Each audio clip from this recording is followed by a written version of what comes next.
postulasi itu maksudnya apa ya? Tetapkan sesuatu. Ya kamu tetapkan supaya ya begitu jadi pegangan. Jadi Protestan itu sebenarnya tidak percaya Tuhan. Mereka itu percaya diri sendiri. Dan supaya mendapat kepastian dari diri sendiri, Tuhan dijadikan postulasi. Begitu. Itu persis teori ketuhanan dari Descartes. Saya meragukan segala sesuatu dan saya percaya kepada diri sendiri. Dan supaya diri saya pasti, saya postulasikan Tuhan. Dia tidak dengan angkuhan. Karena Tuhan ada jadi memastikan saya. Gitu persentif. Selalu mengisi gereja satu kuliah saya itu lihat betul.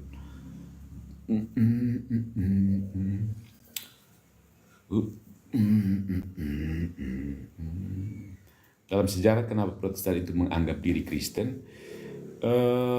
Ya mau tidak mau. Kalau anggap diri bukan Kristen mau buat apa?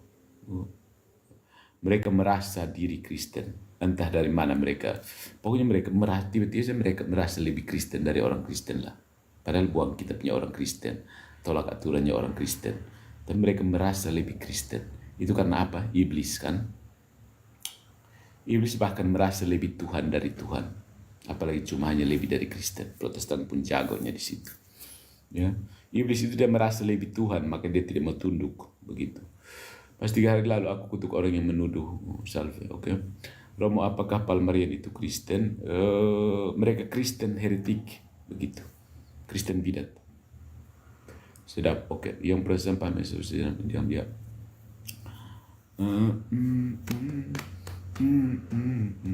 Jadi yang menganut Protestantisme bukan mereka Kristen penganut bidat Protestantisme. Saya sudah jelaskan dalam video, coba lihat di YouTube saya. Apakah Protestan itu Kristen, bidat, atau keduanya? Jawabannya keduanya. Protestan itu adalah orang Kristen yang menganut bidat, entah Calvinisme, entah apa, bidat terlalu banyak di Protestan kan. Ya. Jadi tinggal kamu varian apa kira-kira, tanya ketemu teman kalau dia bilang Protestan, tanya kamu varian bidat yang mana, begitu. Karena bidat Protestan terlalu banyak, begitu. Protestan itu orang Kristen, hanya orang Kristen saja yang bisa menganut bidat. Pak MYM itu salah. Dia pikir yang bidat itu Muslim. Muslim bukan bidat. Mereka itu agama lain, tidak ada urusan dengan Kristen. Ya. Yang bidat itu yang orang Kristen yang bisa jadi heretik dan skismatik. Ya. Makanya kalau kamu Kristen, periksa dulu kamu Katolik atau bidat, begitu. Dan banyak Katolik Indonesia, banyak kan heresi apa, heresi Protestan kan. Lalu data bilang saya yang bilang kamu bidat, tidak. Gereja Kristen abad ke-16 itu yang membidatkan heretik-heretik yang ada itu. Heresi dari Luther, heresi dari Calvin, heresi dari Zwingli. So, kamu bilang saya yang bilang kamu bidat, ya. Jadi hanya orang Kristen saja yang bisa jadi bidat. Ya. Orang yang bukan Kristen dia tidak bisa jadi bidat. Sampai sini paham? Maka hanya orang Kristen yang bisa jadi bidat. Dan di Indonesia kebanyakan orang Kristen itu bidat. Penganut bidat Protestantisme. Ya kan? Coba tanya pendeta kamu. Ke Kristen di Indonesia. Kayaknya tidak juga ya. Ya kalau kumpul semua bidat-bidatnya kumpul ya karena urutan pertama kalau dari organisasi gereja Katolik pertama di Indonesia, yang kedua kayaknya HKBP, ketiga GBI, keempat GPDI, kelima GEMIT di NTT. So kalau mereka kumpul semua ya bidat-bidat ini yang paling banyak. Jadi Kristen di Indonesia itu paling banyak bidat ya. Bidat Kristen. Hanya orang Kristen yang bisa jadi bidat, sudah saya bilang.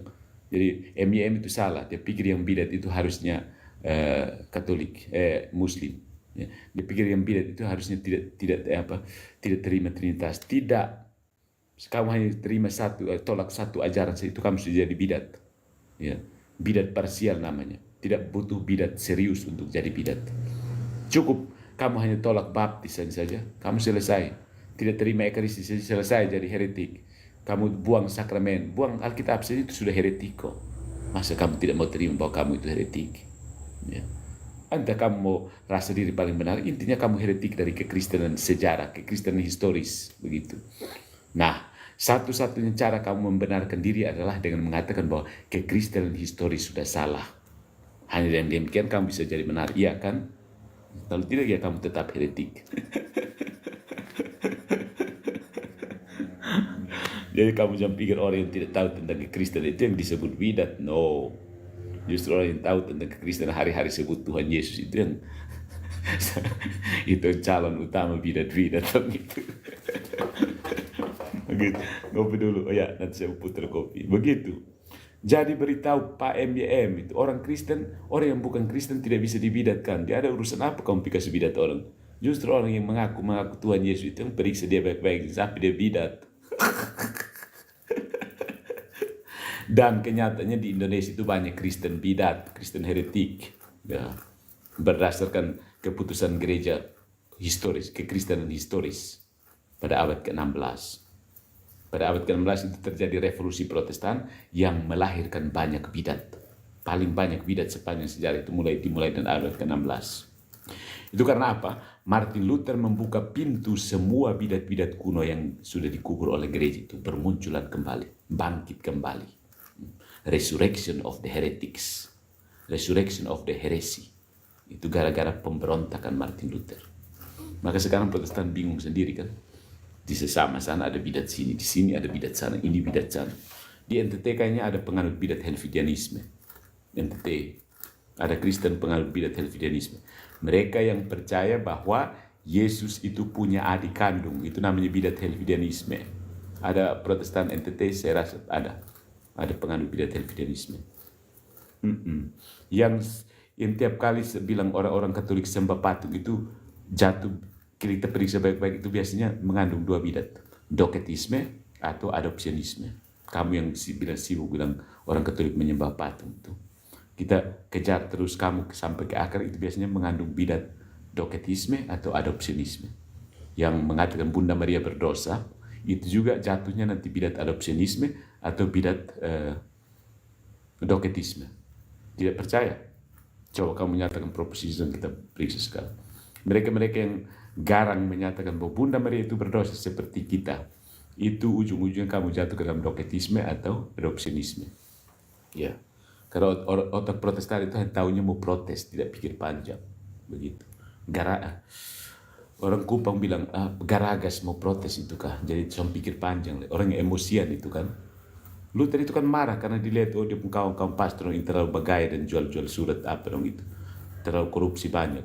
Akhirnya dia marah-marah. Orang yang marah emosional mau pikir panjang apa lagi, hanya emosi saja kan. Hasilnya bidat-bidat Protestan bermunculan, berseliweran. Baru kemudian mereka merasionalisasi bidat mereka. Rasionalisasi sana sini, ambil data sana sini, putar sembarang. Intinya bahwa kekristenan historis sudah salah, jadi mereka yang benar. Bodoh kan. Akhirnya ujung-ujungnya menyuruh Tuhan Yesus tidak bisa jaga gereja. Ya, penghujatan besar-besaran daripada bidat. Jadi periksa kembali kekristenan kamu. Kalau tidak Katolik berarti selesai. Jatuhnya ke bidat. Mau kemana? Heresi. Nanti omong heresi bilang kau ini harus jaga omong heresi. Saya beritahu itu kenapa. Kenapa kamu tidak mau terima bahwa itu heresi? Kenapa tidak mau terima bahwa itu heresi? Kamu berbeda dari kekristenan yang historis. Kamu anggap diri Kristen. Memang kamu Kristen sih, diakui. Tapi Kristen apa? Kristen penganut heresi. Material heresi terutama. Karena mengikuti orang-orang yang melakukan formal heresi. Ya. Aku baru lihat yang kayak gini. Iya, jarang-jarang kan. Ya. Karena orang mau omong begini perasaan. Antara dia takut dibully, kurang enak dengan orang lain. Ya. Maka dipendam saja kebenaran seperti ini. Ya. Dan orang yang bicara kebenaran itu biasanya tidak disukai banyak orang. Yesus Kristus yang benar saja orang tidak suka. Yang memang tidak sudah benar, suci lagi, Tuhan lagi. Masih banyak orang yang tidak suka. Apalagi model tidak jelas macam saya. Masa semua orang mau suka dengan saya? Mustahil. Tapi tidak penting. Intinya kebenaran tetap diserukan.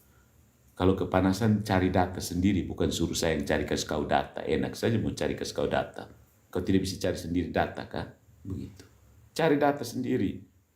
Kenapa sampai abad ke-16 itu keyakinan kamu yang sekarang itu dibidatkan oleh kekristenan historis. Begitu. Cari data sendiri, malas sekali kamu cari data. Enak saja saya mau cari kasih kau data. Tidak ada kerjaan. Baik pula saya kasih kau data juga, kamu masuk Katolik juga. Bikin sesak gereja Katolik. Bikin capek saja pastor-pastor. Kalau lebih baik kamu menganut heresi bagi-bagi supaya kampung pemimpin heretik dan dapat ada kerjaan juga. Dan menutup lapangan pekerjaan banyak juga kan. Gitu. Kalau semua orang masuk Katolik. Menutup banyak lapangan pekerjaan yang merupakan cita-cita dari bidat Protestan, yaitu kemakmuran. Begitu. Akan menutup banyak hal. Tidak ada kemakmuran lagi. Mereka pikir dengan jadi Protestan baru bisa kaya. Masuk pi. Bikin capek Pastor Peruki. Ya, malah terlalu banyak. Itu makanya saya omongin justru orang Katolik yang terlalu Protestan juga keluar. Saya ikut itu bidat-bidat di sana, paus-paus Protestan di sana. Daripada tinggal di Katolik tapi otak Protestan. Bikin capek orang Katolik lain sini. Orang lain boleh doa rosario kasih kamu. Kamu pikiran Protestan, menolak paus, menerima aborsi. Jadi tidak lain saya mengetahui sejarah Katolik yang tidak saya ketahui pada TK sampai sekolah Katolik. Ya, kita punya sekolah sekarang, apalagi saya sudah memeriksa waktu saya ketua komisi kateketik Keuskupan Agung Kupang. Salah satu tugas saya itu adalah memeriksa bahan ajar untuk SMP dan SMA. Semua itu hanya omong luar-luar saja. Kita hanya omong moderasi, toleransi, tanpa kita pernah tahu isi apa yang mau dimoderasi, apa yang mau ditoleransi. Tidak pernah tahu. Begitu. Malam Romo. Itu dari bab 1 sampai bab terakhir yang toleransi, moderasi. Lalu terus apa yang benar salahnya di mana? Kita tidak pernah belajar apa yang benar, apa yang salah. Kita hanya diulang, kenapa? Sampai anak-anak bingung, kok ini agama terlalu banyak, ini kenapa sih? Sehingga harus tiap hari moderasi sekali, toleransi. Itu mau dapat apa? Moderasi, toleransi. Itu kata istilah toleransi itu baru muncul abad ke-19 ke-18. Sesudah itu perang 30 tahun itu. Ya, ada hal yang menarik ya. MYM itu dia mati-matian menentang Islam. Tapi saya mau bongkar dia bahwa Protestan itu justru berkembang karena didukung oleh Ottoman. Yang orang Katolik boleh mati-matian perang di Lepanto itu. Tidak dong didukung Pak. Ottoman itu ada surat resmi mendukung Protestan. Ya. Karena sama-sama punya musuh bersama yaitu gereja Katolik di Roma. Itu baru saya tahu, oh ternyata waktu perang Lepanto itu mereka tidak mau gabung karena itu. Ada. Itu artikel resmi ya dari Turkolog. Maksudnya ahli sejarawan Turki. Maksudnya kalau ada Nusantara Log, begitu. Dia Turkolog. Saya sempat dapat artikel. Oh, ternyata saya kan cari tahu kenapa kok saya mau cari tahu hubungan Protestan dengan Islam itu seperti apa. Karena kalau hubungan Katolik dan Islam jelas ada perang salib yang begitu panjang kan, dan kita semua mengakui, kedua belah pihak mengakui. Tidak penting mana menang atau kalah. Tapi hubungan Protestan dan Islam itu seperti apa? Sehingga pendeta MYM itu mati-matian suruh imam-imam Katolik harus berdebat dengan Islam. Makanya saya search. Oh ternyata Protestan itu berkembang, salah satunya berkembang di Eropa, salah satunya karena didukung oleh Ottoman. Ya. Ottoman itu buat pernyataan resmi untuk mendukung misionaris Protestan yang dikejar di mana-mana itu. Ya kan? Karena mereka punya musuh bersama. Protestan dan Ottoman itu punya musuh yang sama. Ada satu ungkapan, musuh dari musuhku adalah temanku, ya kan? Musuh dari musuhku seperti itulah. Ya. Makanya Ottoman dan Protestan itu sebenarnya satu hati. Makanya Protestan bisa berkembang. Sudah berkembang bagus, dikasih izin oleh Ottoman, baru mau ajak mau pergi debat dan ini mau pergi marah-marah Islam. Lalu saya juga, ya Ottoman berkolerasi dan saya dapat artikel terbaru, terutama macam filologi. Surat pernyataan dari Sultan Ottoman itu bagaimana dia memelihara Luther dan Calvin. Pengikut Luther dan Calvin itu dijamin, ya, dijamin. Mereka memberikan perlindungan kepada mereka.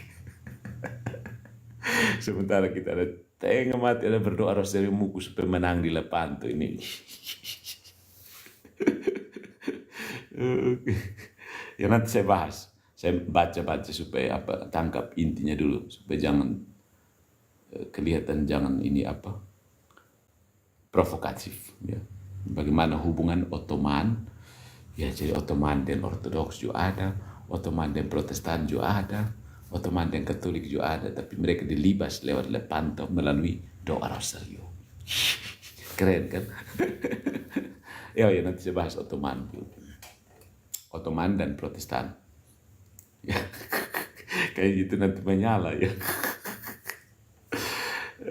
Ottoman dan Protestan. Baru kita suruh pendeta MYMP sudah pindah Batam di sana. Saya tinggal kasih tunjuk ini surat ini. Surat resmi dari kerajaan Ottoman, Pak. Itu kayak nanti menyala dan kita saksikan bagaimana mereka membela keprotestanan mereka yang tidak ada hubungan dengan Islam itu. Tiap kali kan mereka ajak sini, kau pi omong saja ke Islam sana, kau pi omong ke Islam. Saya tahu bahwa Islam itu ada kokoh kasih besar kamu. Teman-teman kan kita Muslim. Makanya kita Katolik dan Islam itu selesai. Dua-dua mengakui bahwa dulu terjadi masa lalu yang kelam. Protestan datang bikin kacau. Baru disuruh orang Katolik maju debatan Islam. Aneh sekali. Kami dulu perangkap belum ada. Begitu. Surat ini menikah di Protestan. Pas Protestan memang banyak bahan. Mau dari logika, sejarah, semua tidak masuk akal. Mau dari doktrin. Jadi Amerika dan Eropa mereka sudah menikahkan Liga Batu dong. Mereka banyak yang menerima perceraian, aborsi, begitu.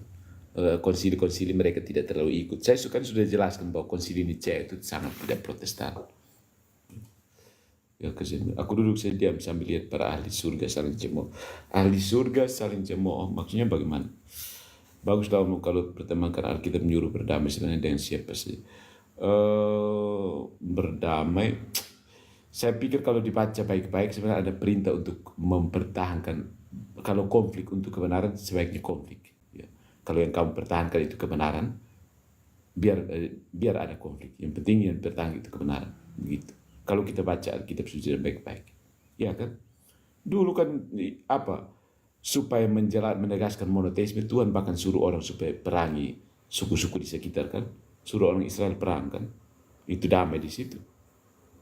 Itu karena kebenaran bahwa Allah hanya satu saja, dewa-dewa lain harus dibuang, ya kan? Ya. Jadi kalau kitab suci dibaca, kitab suci itu kan pasifisme, erenisme, itu bukan itu. Ya. Pasifisme itu maksudnya tenang-tenang saja, erenisme, damai-damai saja, meskipun salah juga. Pokoknya kita damai-damai saja. Itu namanya erenisme. Erenisme dari kata bahasa Yunani erene yang artinya damai.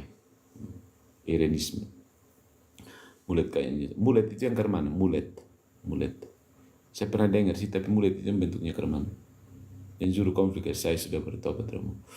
Oke, kalau dia masih kilang dong perpuluhan ya. Jangan sudah berubah om, dulu boleh saja, sekarang sudah loh. Tidak bisa, kebenaran itu tidak berubah. Zaman berubah tapi kebenaran tidak berubah. Kebenaran itu eternal, abadi. Itu kayaknya kamu penganut relativisme. Kebenaran dulu tidak sama dengan kebenaran sekarang. Saya tidak percaya seperti itu.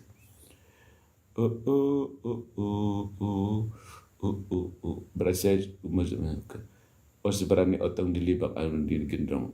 Buat apa? Cari apa di Ambon? Itu Ambon itu Fransiskus Xaverius sudah baptis, orang Katolik, Protestan datang rampas semua kan, ya. Dengan alasan nanti dong masuk Islam, jadi lebih baik dong masuk Protestan. Kita mau bongkar Protestan. Fransiskus Xaverius itu yang bangun dasar GPM itu, kau gereja Protestan Maluku. Ya. Orang Katolik sudah baptis habis, VOC datang bilang kamu masuk Katolik saja karena nanti takutnya kamu jadi Islam semua. Iya kan, buka-bukaan Ambon tuh. Itu orang Katolik supi duluan, Fransiskus Xaverius begitu. Berdatang GPM hanya rampas saja. Iya kan? Sama di Timur juga. Portugis masuk duluan baru VOC Belanda datang rampas umat tuh. Coba bilang sonde. Kalau untuk Portugis bertahan di Timur. Sekarang Paus ada di sana itu, di Timur. Kalau sana itu Protestan di Indonesia sudah ada, Katolik di Indonesia sudah habis, dilibas oleh Protestan. Mau omong sejarah. Pikir omong sejarahnya abad ke-16, saya tahu sampai sejarah Indonesia. Saya ini orang Timur yang pas di tengah-tengah yang diperebutkan Belanda dengan Portugis. Timur Tengah Utara, di Waikusi dan Timur Tengah Utara itu direbut mati-matian oleh Belanda dan Portugis. Karena apa? Portugis sudah datang duluan, baru Belanda bawa dia pun sendok patah datang, bawa dia pun Protestan itu. Akhirnya orang UMNO itu terakhir harus piantar patung Maria itu ke Noemuti. Ya, karena Belanda bilang, buang itu barang, kalau tidak kau kubunuh. Gitu, Protestan itu kita bahas sejarah juga, soalnya nyambung, doktrin mau sejarah mau apa soalnya. Di kejadian di Timur saya ada bahas tadi, tapi di paus ada di Timur sekarang kali kedua. Ya, dulu kalau Portugis tidak mau bertahan, saya berbaca sejarah, kalau Portugis tidak bertahan di ujung timur, dia mati bertahan di timur ada kekayaan apa begitu. Cendana sudah habis. Dia mati situ sampai tahun 75 itu mau buat apa? Hanya karena misi Katolik saja. Begitu. Ya sudah terlanjur berdiri di sini. Protestan datang hapus semua masuk Protestan. Raja Amabi, orang Kupang, Sonbai dan semua Amnuban itu semua sudah Katolik semua. Protestan suruh masuk, Belanda datang suruh masuk Protestan semua. Kas naik middle cop di ini kapan sana tuh? Sehingga di kapan sana sekarang orang mau masuk Katolik mereka. Soalnya kan dari dulu middle cop. Pas tahu hal sebelum middle cop itu Sonbai dong suka Katolik. Gitu. Itu patung Sonbai yang ada di depan katedral itu. Sebelum middle cop di kapal itu Sonbai dong semua suka Katolik. Belanda datang yang namanya orang bodoh dulu tuh. Kasih datang, kasih muti datang ikut-ikut begitu. Makanya di sabu dan apa dan Protestan itu kasih rusak orang pun tradisi. So itu adat son ada lah. Mereka sekarang harap di Boti. Boti itu kan orang apa? Boti itu mereka yang menolak orang-orang di Boti yang sekarang tetap mempertahankan tradisi itu, mereka yang menolak untuk dibaptis di Livau, Kusti. Itu. Makanya mereka rajanya lari ke bagian selatan itu untuk menghindari pembaptisan. Dan ketika Belanda datang mereka tetap menolak. Kami dulu sudah tolak Portugal, kami juga tolak Belanda. Begitu. Makanya mereka tetap kafir sampai sekarang. Begitu. Di Sumba, Rote semua itu hapus. Rote semua adat-adatnya dihapus. Di Sabu, Protestan datang banyak yang tidak mau masuk. Karena itu kalau misalnya Katolik yang ada mungkin kepercayaan Jing Tiongnya masih sedikit ini apa di apa kan dan nilai Injil dipermandikan, dibaptis. Tapi karena Protestan datang maka mereka Jing Tiong bertahan. Jing Tiong masih tetap ada. Di Sumba masih tetap ada Merapu. Karena mereka kalau masuk Protestan selesai. Ya. Mending kalau masuk Katolik seperti di Kefa dan Belu, dong Pululik dong masih jaga. Gitu. Di Timor Leste saja orang Pululik masih jaga. Tapi kalau mau Lesoe dan Kupang selesai. Begitu. Hanya Yesus kan. Yesus itu macam apa? Diktator satu yang tidak peduli dengan orang. Kerajaan yang egois. Begitu. Yesus itu raja yang egois kan. Tidak butuh marah. Maria saja tidak butuh apalagi kaum Pululik. Bagaimana? Panorama dan proses yang sekarang sudah ikut terjadi. Ya mau tidak mau kan itu apa? Itu kan tradisi yang menurut mereka baik ya sudah. Begitu tentang Protestantisme di Timor. Belu Malaka dan TTU. Itu kalau Belu Malaka jelas mereka di bawah pengaruh Portugis. Tapi yang bertolak bahela itu Kusi dan Noemuti. Ya. Bagian TTU itu pokoknya mau sini. Ya. Itu menyala, itu pusatnya Timor, Mobesi itu. Mobesi dan Tumbes yang ada di Amnuban. Sayang sekali orang Amnuban berani. Belanda datang dan sudah kami Belanda kasih takut sedikit dan buang itu patung Bunda Maria di Elo Abisan, kubur di dalam tanah. Legendanya mencatat setiap kali jam Angelus ada seorang petani yang mendengar bunyi lonceng dari bawah tanah. Karena begitu penasaran dia panggil pastor Parukini waktu itu Pater Kui. Mereka datang akhirnya mereka ekskavasi itu tempat. Dapatlah patung Maria. Di kalender sekitar tahun 80-an, kalender 80 ya segitu. Itu termuat di kalender Monsignor Gregorius Montero, Bupati TTS Pitalo waktu itu menyerahkan patung Maria yang berhasil digali dari Eloabi itu di bawah tanah itu, diserahkan kepada Monsinyur Gregorius Montero. Itu fotonya ada di kalender. Tidak tahu kalender itu buatan mana, kayaknya buatan Pemda. Ya. Begitu, itu cerita sejarah kekristenan di Timor. Jadi sebelum Protestan itu muncul di muka bumi, orang Timor itu sudah dibaptis. Tahun 1556 itu baru ada tulisan. Ada sebuah tulisan yang bertanggal 1556. Di situ justru tercatat bahwa pastor-pastor Dominikan dari Portugal itu sudah membaptis ribuan orang di Mena dan Livau. Wah, itu dua tempat. Di Mena itu Ratu Mena dibaptis bernama Filomena dengan semua rakyatnya. Di Livau juga ratu bersama raja dan ratu bersama semua budak-budaknya dibaptis semua. Begitu. Menurut saya sekarang bukan masalah agama yang benar. Tidak, kebenaran itu tetap harus hanya ada satu agama yang benar. Tidak bisa semua agama benar. Tidak bisa. Saya bukan penganut relativis. Ya, jangan giring saya ke relativisme. Orang Katolik bukan penganut relativisme. Maka hanya orang Katolik saja yang punya dogma di luar agama kami. Orang tidak selamat. Dibahasakan dalam bahasa sehari-hari begitu. Lusun udah masuk ke agama, lusun selamat. Begitu. Alangkah baiknya konsultasikan ruang paroki tidak kesayangan kalau di kakak mau masuk Katolik. Oke.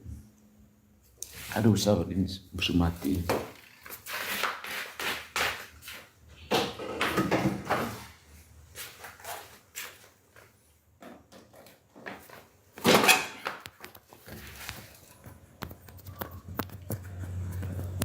Romo, apakah Katolik harus tetap konservatif?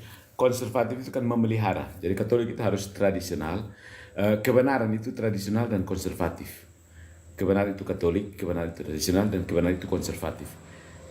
Konservatif itu kata conservare, cum dan servare, bersama melayani, mempertahankan. Cum servare. Cum artinya bersama, servare artinya melayani. Jadi harus konservatif. Tradisional artinya tradere, melanjutkan. Ya, kita hanya bisa terima dan lanjutkan. Jadi Katolik itu kebenaran itu tradisional, kebenaran itu konservatif. Begitu. Kalau Protestan tidak konservatif, dia apa? Progresif. Protestan tidak tradisional, dia apa? Pemberontakan. Begitu. Kebenaran itu tradisional dan konservatif. Katolik bukan monarki, Katolik monarki. Romo tolong jelaskan perbedaan Paus Fransiskus dan Paus Theodorus Ortodoks dan Paus Protestan. Begitu. Bedanya tidak ada, karena mereka sama-sama pemimpin agama. Sebenarnya kalau sebut saya kata paus, teman-teman kita Islam juga punya pausnya. Setiap pemimpin agama itu ada di pausnya, begitu. Dia kan pemimpin agama Ortodoks, begitu. Agama Ortodoks Oriental. Kepala agama. Romo Katolik masuk NTT dahulu Flores atau Tanah Timor. Solor ke Flores. Solor dan Timor itu satu keuskupan. Ya, satu misi. Jadi dari Ambon, Franciscus dari Ambon turun ke Tanimbar ke Solor, dari Malaka masuk ke keuskupan Malaka. Misionaris OP datang ke Solor dan Timor, itu satu kawasan karena kawasan perdagangan begitu. Di Solor dan Timor. Maybe dari Timor duluan ya, di Kupang.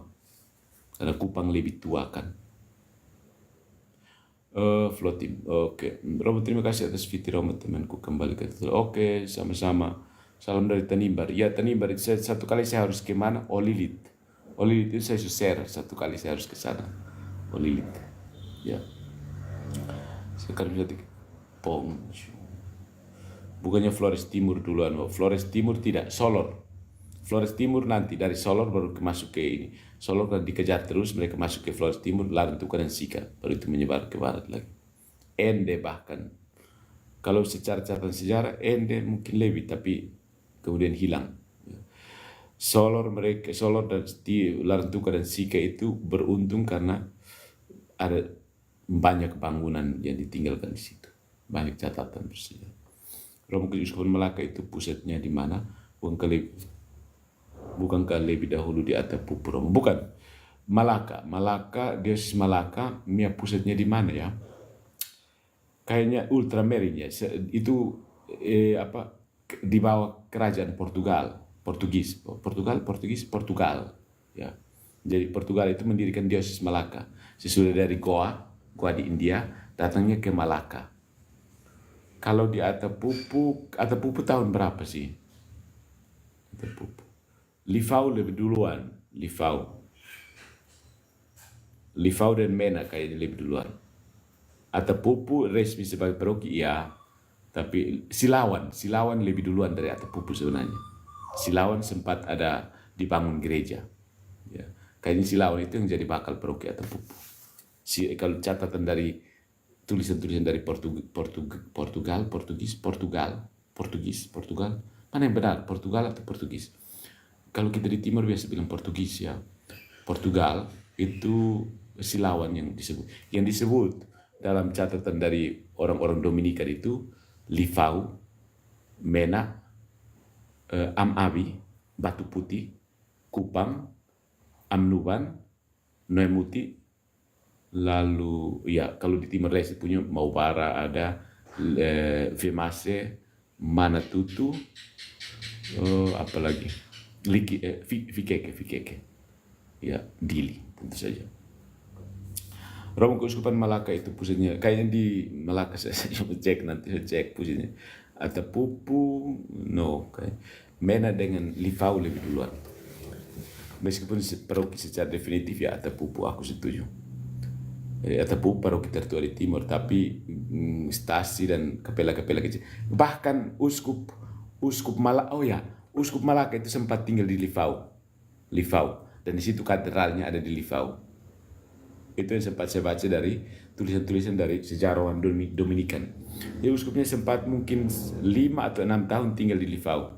Uskup Malaka tinggalnya di Lifau. Katedralnya sempat dibangun di Lifau. Tapi katedral dalam masa itu bukan seperti bayang katedral sekarang kan. Paling ya seperti rumah bebek satu katedral. Begitu. Oh gitu ya, katedral Keuskupan Malaka sempat beroperasi dari Lifau yang dieksekusi ini. Lifau itu saya pernah masuk waktu 500 tahun itu.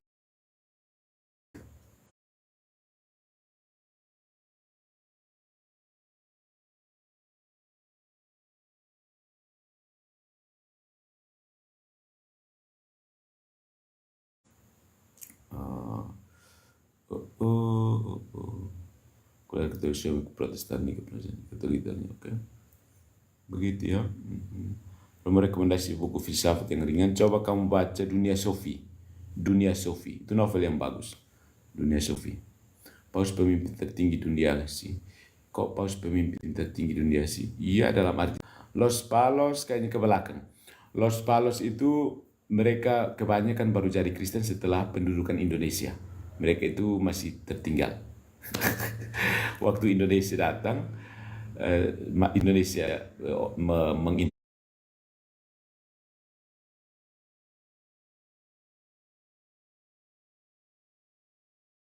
itu masuk Katolik semua.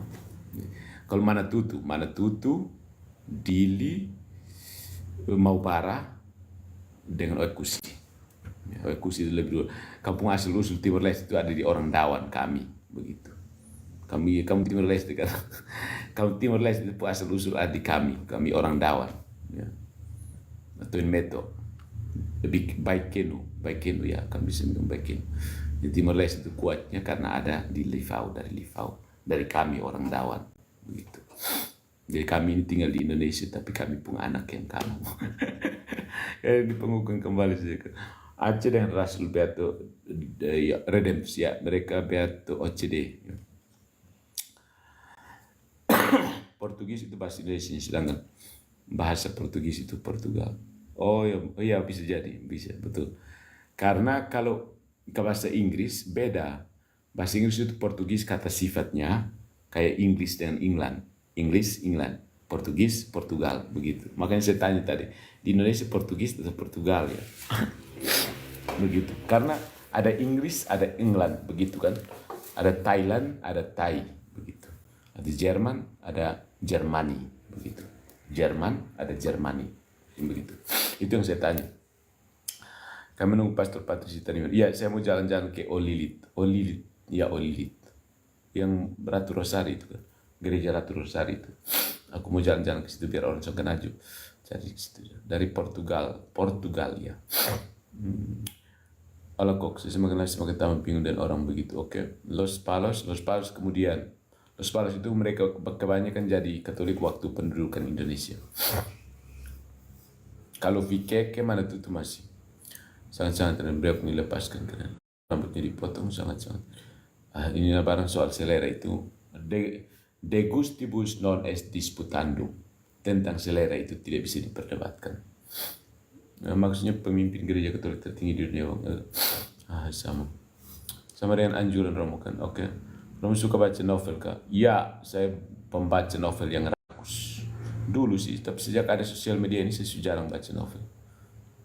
Portugis orangnya, Portugal negaranya, ya betul. Portugis orangnya, bahasanya, kata sifatnya maksudnya, adjektif kan. Kayak Germany and German, English, England, Thailand, Thai, apalagi, America, American, what else? Brazil, Brazilian, ya Brazilian, Brazilian, Argentina, Argentinian, Peru, Peruano, Colombia, Colombiano. Begitu. Sebenarnya yang ngomong itu antu yang kata Katolik menurut saya sih. Olilit lama itu Romo. Ya, Olilit betul Tanimbar. Yang ada gereja Ratu Rosari itu kan. Salve, ya malam Bapak Romo Salve. Saya dia punya tata rumah-rumah itu kayak bagus begitu. Kayak perumahan-perumahan modern gitu. Terus ke gerejanya dan banyak orang prosesi ya di situ. Saya lihat di YouTube pernah ada mereka prosesi Kristus Raja, prosesi patung Santa Maria, banyak sekali. Makanya saya kepingin ke situ.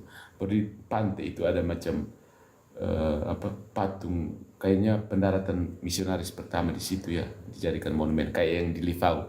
Livau juga persis seperti itu yang di Oli punya. Kalau saya lihat saya bandingkan di Livau punya juga seperti pas di tempat si orang barat itu bule itu mendaratkan kaki di situ buat monumennya. Kayaknya di Olilit pun juga begitu ya. Ya betul, kata sifatnya maksudnya sama kayak Indonesia dan Indonesia betul. Tapi tidak terlalu ini karena Portugis dan Portugal kan agak beda jauh sehingga kita karena seperti England dan Inggris kan. Sama kayaknya. Nonton buat video pesan Paus Francis tentang Tuhan yang universal. Ada banyak sekali kamu tidak. Kalau kerajaan Wewi Kuehali bagaimana sejarah masuknya Katolik? Oh iya, itu sebenarnya nanti saya bahas Wewi Kuehali itu.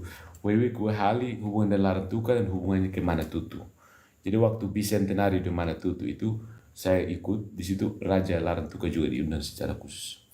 Romo ajaran Gnostik itu yang seperti apa? Gnostik itu maksudnya Gnoseo, itu artinya tahu. Artinya dia begitu saja tahu tentang misteri iman. Pokoknya coba kalau kamu perhatikan misalnya kalau ada satu orang Protestan yang tiba-tiba mengatakan bahwa Roh Kudus mengatakan kepada saya, itu Gnostik itu. Salam pastor dari Somat. Oke.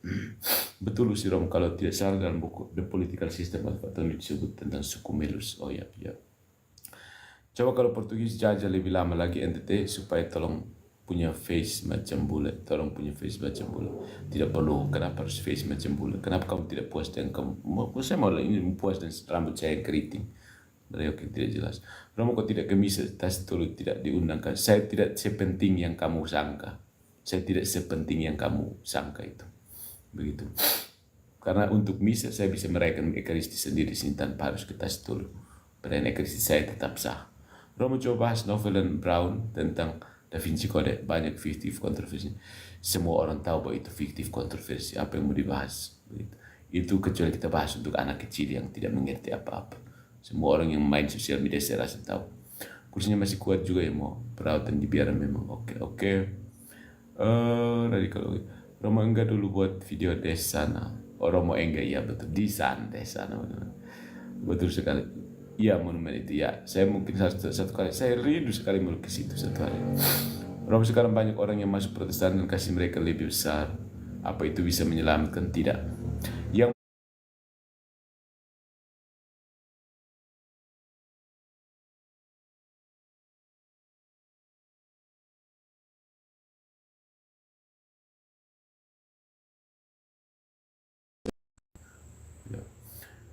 tolong jelaskan Tuhan bukan Katolik Romo.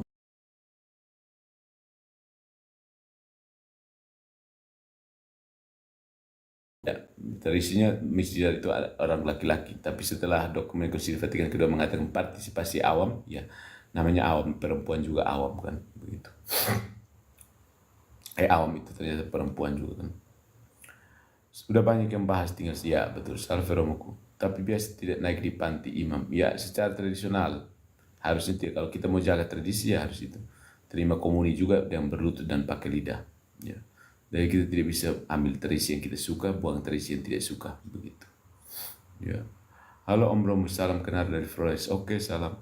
Salam saya Katolik, saya mau tanya kenapa agama lain berbahasa roh, tapi anak kita tidak mengerti agama lain berbahasa roh. Agama apa itu? Saya tidak tahu. Kecuali kalau ada bidat karismatik ya mungkin. Romo kok di Protestan banyak alirannya, ya suka-suka mereka. Sebanyak kepala, sebanyak itu pula aliran Protestan. Romo udah terlanjur dari artis. Saya bukan artis ya. Ya dalam arti tertentu saya artis. Karena saya itu pernah jadi organis. Saya ini organis para frater dulu. Anggota KOR. Itu juga artis kan. Dan kadang-kadang tulis puisi dan cerpen. Kadang-kadang. Artis juga ya. Baru tahu imam itu bisa merayakan ekaristinya sendiri. Ya, imam biasanya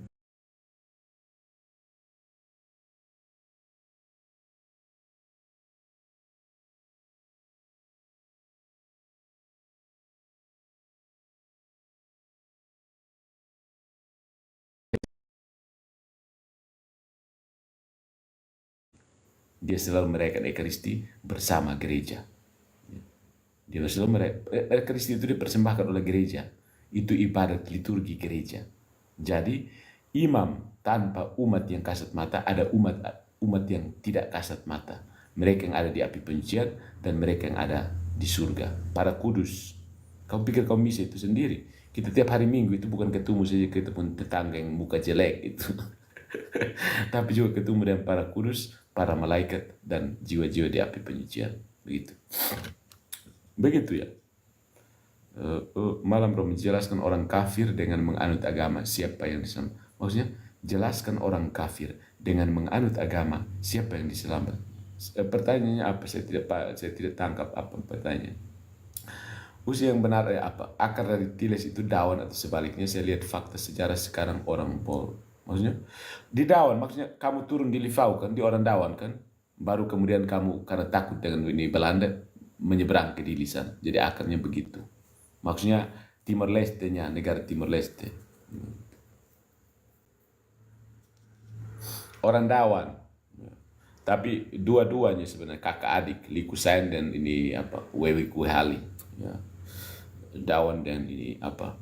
Tapi maksudnya basis Timor Leste sekarang itu ada di orang Dawan, yaitu Livau Kusikan, begitu. Ngarang aja kamu justru Protestan LGBT boleh jadi pendeta. Selamat malam Bro Salve. Ya, saya habis bahas hermeneutika continuity pater di YouTube. Hermeneutic of continuity. Oke ya. Siapa angels in verbum? Oke. Habis. Oke. Kalau orang berdosa saja ya. Betul minum Romo setiap buka live dibaca puisinya 1/11 biar kita bahas menikmati karya Romo. Iya, dulu saya frater itu aktif menulis. Dulu kan saya dan waktu kami frater itu membuahkan. Kami termasuk yang buat sekarang yang Santarang yang sudah tumbuh besar, kami perintis bersama beberapa sastrawan di Kupang. Saya itu karena malas publikasi, orang tidak kenal saya sebagai penulis. Maka begitu saya muncul, orang bilang ini orang turun dari planet mana? Pendeta MYM kan kaget lihat saya. Ini pastor berdatang dari planet Mars kan. Ini pastor bertapa dulu berturun gunung. Isli yang baca pasti bagus sih. Oke. Yang dilarang di gereja itu sakramen perkawinan bukan berkat. Orang banyak salah paham tentang fiducia suplikasinya sudahlah. Romo sekte John Calvin seperti apa? Seperti yang Deking Garas ajar itu. Coba kau buat petisi ke Eropa terus usulkan saya. Oke. Salve.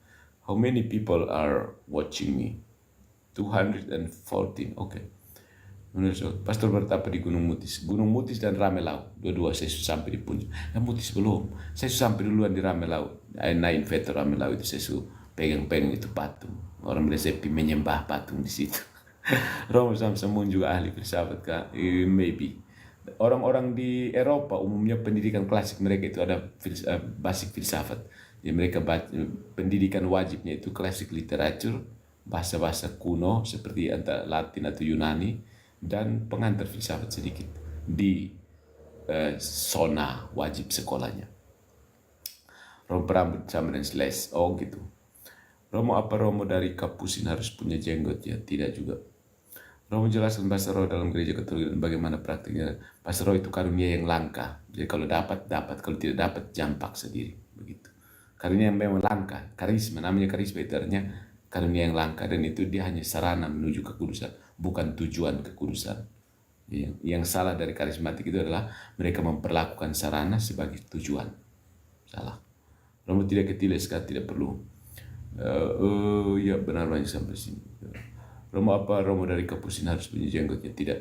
Romo jelaskan bahasa roh, oke? Dengar surat Lili Merdu, baca puisi Romo, oke?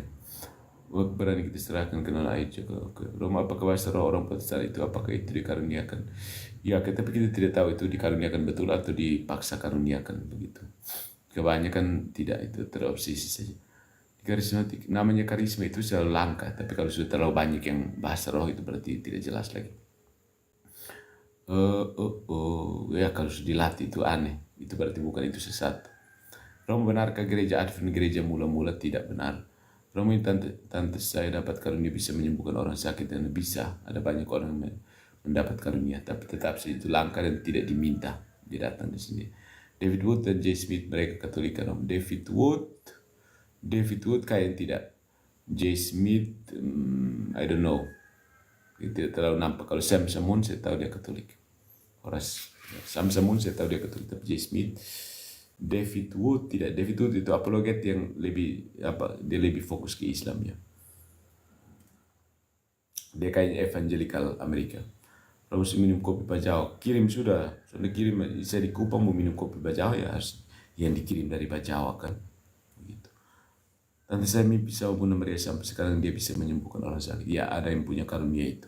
Jalankan saja kalau kamu dapat karunia seperti itu, ya kan? Kalau pemilik akun lain aksur itu Katolik, ya dia Katolik. Kayaknya dia anak muda yang sedang belajar juga. Selamat malam Rom. Ya, saya kira Patrick Smith, oke. Rom sekolah berapa tahun? Sekolah wajib belajar 12 tahun itu kan. Mau sekolah berapa tahun? Saya hanya wajib belajar 12 tahun, sesudah itu saya goyang-pergoy saja. Romo sudah ngantuk, iya. Saya mau putar kopi tapi kamu tanya terus ini. Romo di mana sekarang? Di Kupang, di mana? Penfui. Romo James White dan Voice of Reason terbaik, Romo. Ya, Voice of Reason. Ya, ternyata dia kalah juga ya James White itu. Tapi James White saya tidak nonton debatnya karena saya lihat banyak dia direview oleh apologet Katolik di blog-blog di internet. Banyak dia direview. Kopi dulu Romo. Ya, Romo tolong jelaskan kenapa umat Katolik tidak minum anggur, hanya roti saja. Umat Katolik tidak pernah minum anggur ya. Tidak ada kewajiban minum anggur. Maksudnya tidak ada minum anggur karena di gereja Katolik orang Katolik itu hanya datang dan terima tubuh Kristus. Ya. Tidak makan roti dan anggur. Orang Katolik tidak makan roti dan anggur. Itu harus dipahami.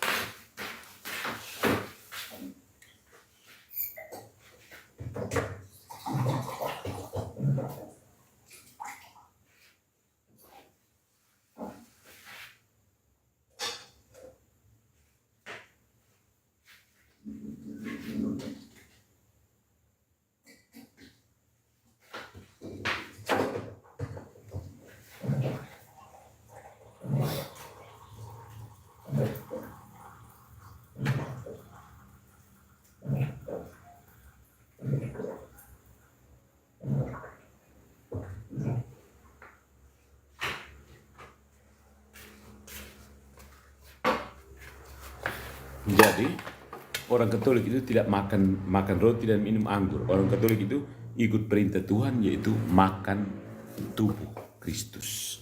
Tubuhku adalah benar-benar makanan. Romo ketua dia kak sekarang siapa ya Romo? Romo Bob.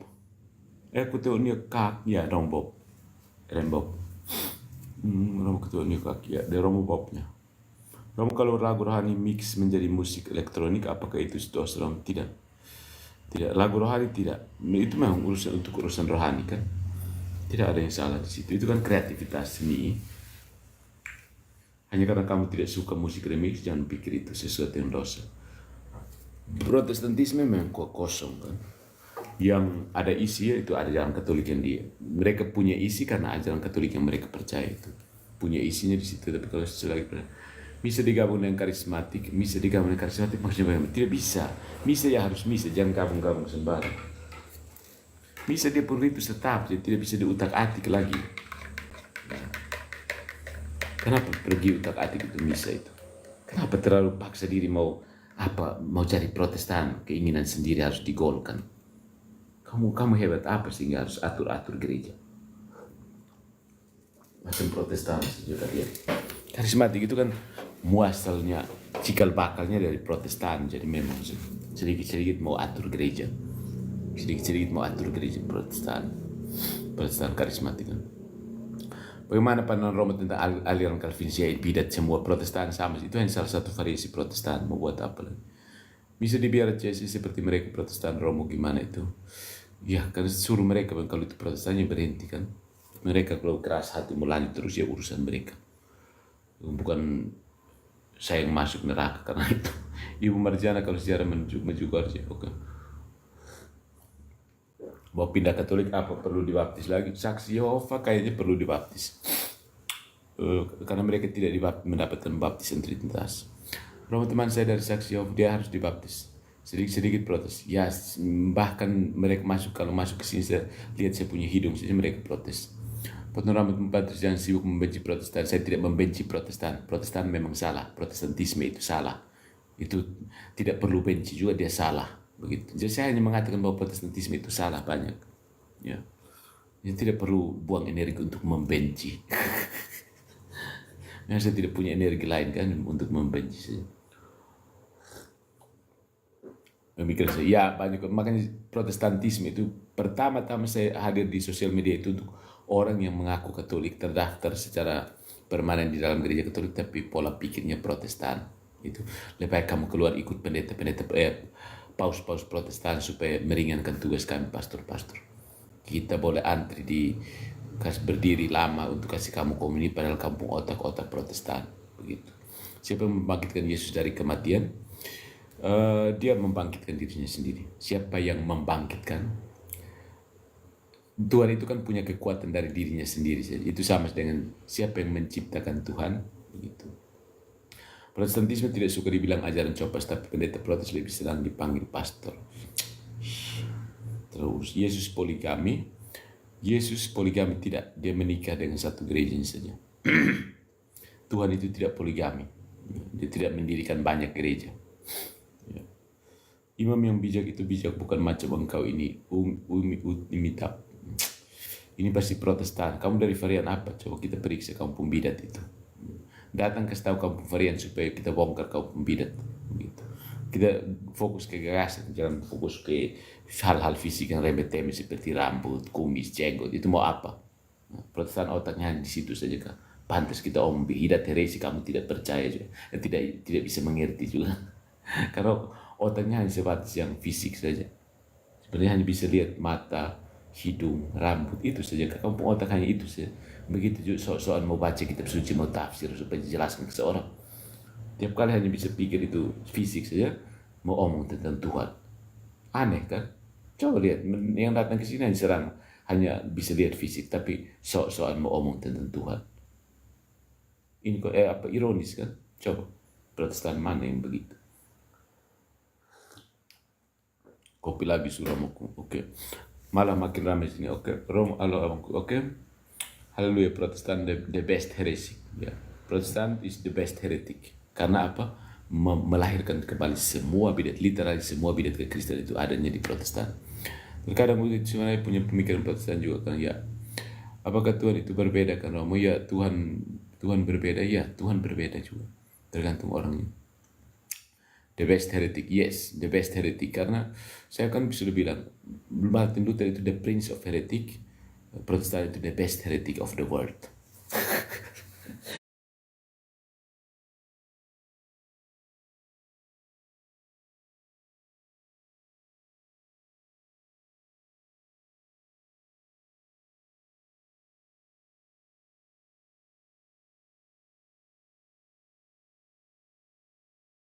jelasin tentang model gereja piramidal dan model gereja terbuka.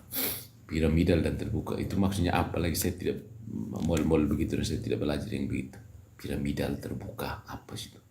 Gereja itu Katolik itu saja. Piramidal terbuka itu teori-teori yang tidak jelas semua. Ini butuh jam mereka berkeliaran. Baru tahu saya kalau Yesus sampai 40 tahun. Oke, Protestantisme memang bidat. Ya, pada saya menyebut kata-kata orang. Oke, Romo Anda jangan ditantang pendeta Deki secara moral. Kenapa? Tidak bisa, karena saya mengajarkan resmi ajaran gereja Katolik. Pendeta itu mengajarkan ajaran pribadi dia. Jadi tidak nyambung begitu, nggak connect. Ya. Terus bukan opini saya, bukan mau polemik opini apa ke opini tentang harga pasar, harga jeruk di pasar ini hari naik atau turun, harga cabai rawit menurut paus ini dan paus ini tidak ada. Rambutnya dibonin Pak. Rumah ditantang pendeta Deki, suruh dia jungkir balik dulu. Ya. Suruh dia jungkir balik, cari pengikut banyak-banyak dulu. Ya. Kas beres yang dan siapa bisop-bisop yang lain, paus-paus yang lain dulu. Datang mau ganggu gereja Katolik, mau ganggu gereja Katolik untuk apa? Mau cari nama kan? Pendeta-pendeta Protestan itu mau cari nama dengan cara ajak orang Katolik. Ya. Ditantang poinnya apa? Karena Katolik itu memberikan gengsi untuk mereka. Iya kan, saya biasa muka son jelas begini, tapi tiap kali dia buat video kan harus pasang saya nama di situ kan. Ada daya tarik sendiri. Muka saya son jelas, tapi saya nama akan muncul di video berapa kali. Semua 12 video itu saya nama ada terus. Betapa kerennya saya.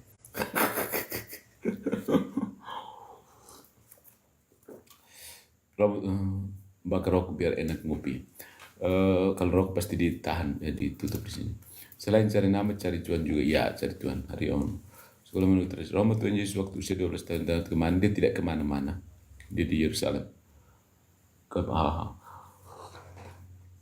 Cara negur yang terkait. Ya, beritahu dia bahwa kamu terpapar paham Protestantisme. Kenapa Romo tidak menikah? Kenapa harus menikah? Ya.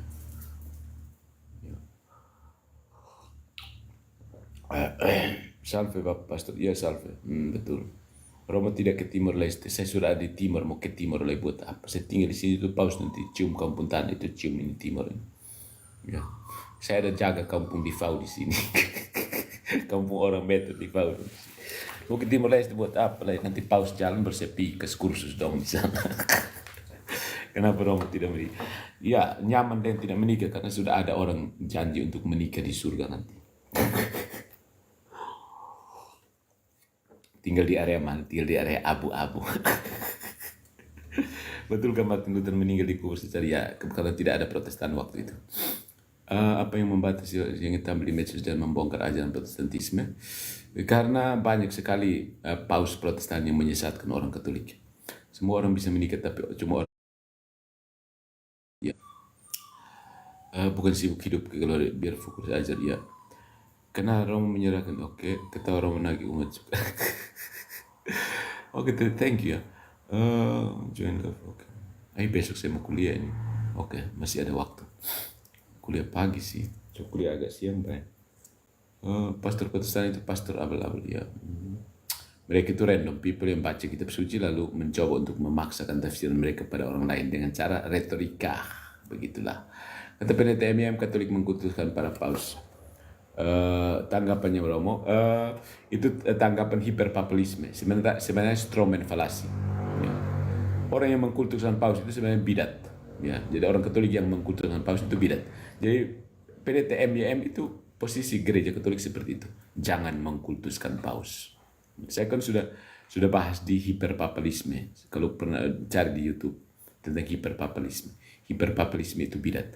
Dan teman-teman Protestan ketika mau menyerang Katolik, mereka mengambil posisinya orang Katolik lalu menyerang bidat hiperpapelisme.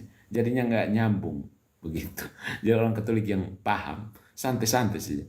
Model Deki yang berusaha keras, saya tidak tanggapi karena apa itu salah sasaran semua. Begitu. Kau menyerang hiperpapelisme, bukan menyerang orang Katolik. Begitu. Tapi mau jelasin pasti akan ngeyel kan. Kenapa buang-buang waktu? Kau serang di situ, saya paus datang terus, berkata terus. Kalau masalahnya pintar, iblis lebih pintar bersiul dia. Ya, dan Protestan itu paling pintar semua kayak iblis kan. Iblis Protestan pertama. Protestan berikutnya ya bidat-bidat ini. Itu ya. Romo, kenapa Katolik tidak? Kami tidak menyerang Protestan, justru kami menjelaskan ajaran bidat. Buat apa diserang? Memang saya punya apa? Romo, kenapa Katolik tidak baptis selam izin aja? Katolik itu baptisnya selam tuang percik. Pokoknya namanya baptis itu semua dilakukan Katolik. Tinggal pilih saja kan. Kalau mau selam ya selam, kalau mau percik ya percik. Tidak harus selam, tidak harus hanya percik, tidak harus hanya tuang. Katolik itu tidak sholat begitu. Tidak sholat selam atau sholat percik, sholat tuang, tidak. Itu prinsip beda Katoliknya di situ. Selam tingkat pertama paling bagus menunjukkan simbolisme sakramen pembaptisan. Tapi bukan berarti hanya selam satu-satunya cara untuk membaptis. No. Pensar penjelasannya oke. Gak ada opsi oke. Sudah coba baptis kali. Paus gimana? Mengkultuskan paus gimana kalau mengharap berkat dari paus? Mengharap berkat dari paus baik. Hanya orang kalau lihat mau kultus itu juga kan kriterianya tidak jelas. Misalnya kalau MIM harus menunjukkan memberikan mengkultuskan manusia ya dia harus pakai kriteria yang jelas. Karena kalau misalnya seorang laki-laki memanjakan istrinya, apakah itu disebut mengkultuskan istrinya? Entahlah.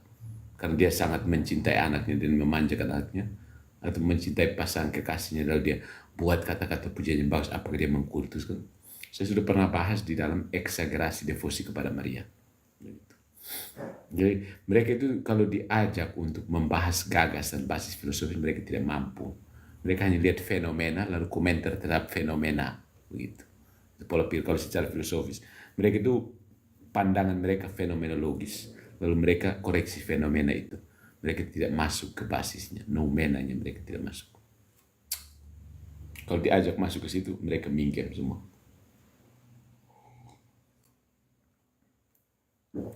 $30 juta orang Protestan di Indonesia maka harus 30 juta. Iya ya, itu yang sulit. Karena apa? Ini masalahnya begini. Protestan itu menolak otoritas gereja yang menyelesaikan perselisihan doktrinal sekali untuk selamanya. Jadi tiap ada generasi baru, bidat baru kembali muncul. Generasi baru, bidat baru. Maksudnya bidat lama kembali muncul. Jadi begitu mereka akan hidup dalam perseliweran lingkaran setan bidat. Saya sudah pernah bahas juga tentang lingkaran setan Protestantisme. Di mana bidat satu berkeliaran dari denom A ke denom B muncul. Hilang di denom C, muncul di denom X. Hilang di denom ini muncul. Bidat-bidat. Mungkin soal itu dok, pengajar agak tidak liar-liar. Tidak, soalnya tidak. Saya sudah jelaskan itu tadi kayaknya. Ya, tadi tentang out-out dan et-et. Jadi Protestan itu prinsipnya ini atau itu. Katolik itu prinsipnya ini dan itu. Makanya disebut Katolik. Universal. Yang penting iman yang menyelamatkan. Iman tidak menyelamatkan. Yang menyelamatkan itu Tuhan. Iman tidak bisa berbuat apa-apa kan. Yang menyelamatkan itu Tuhan. Allah Tritunggal. Bukan Yesus juga. Allah Tritunggal. Bukan hanya Yesus yang menyelamatkan. Tidak. Allah Tritunggal yang menyelamatkan. Jadi posisi Katolik yang pas kan. Bukan out. Bukan hanya Yesus yang menyelamatkan. Tapi Allah Tritunggal yang menyelamatkan. Jadi hati-hati pakai kata sola. Bidat paling parah itu sola.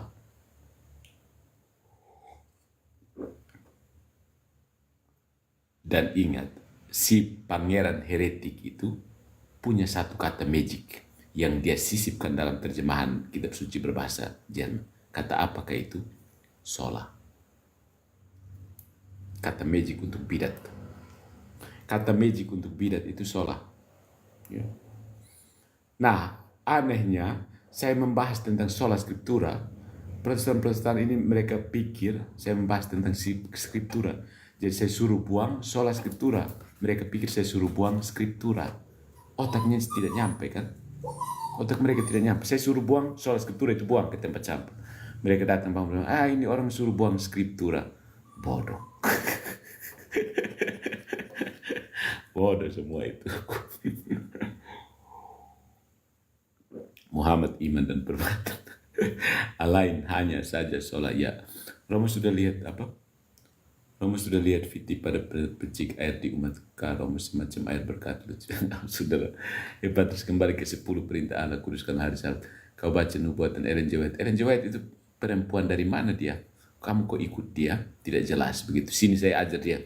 Suruh kampung Ellen G. White ini, sini saya kasih dia sakramen pengampunan. Kayak dia tidak mengaku dosa bertahun-tahun itu.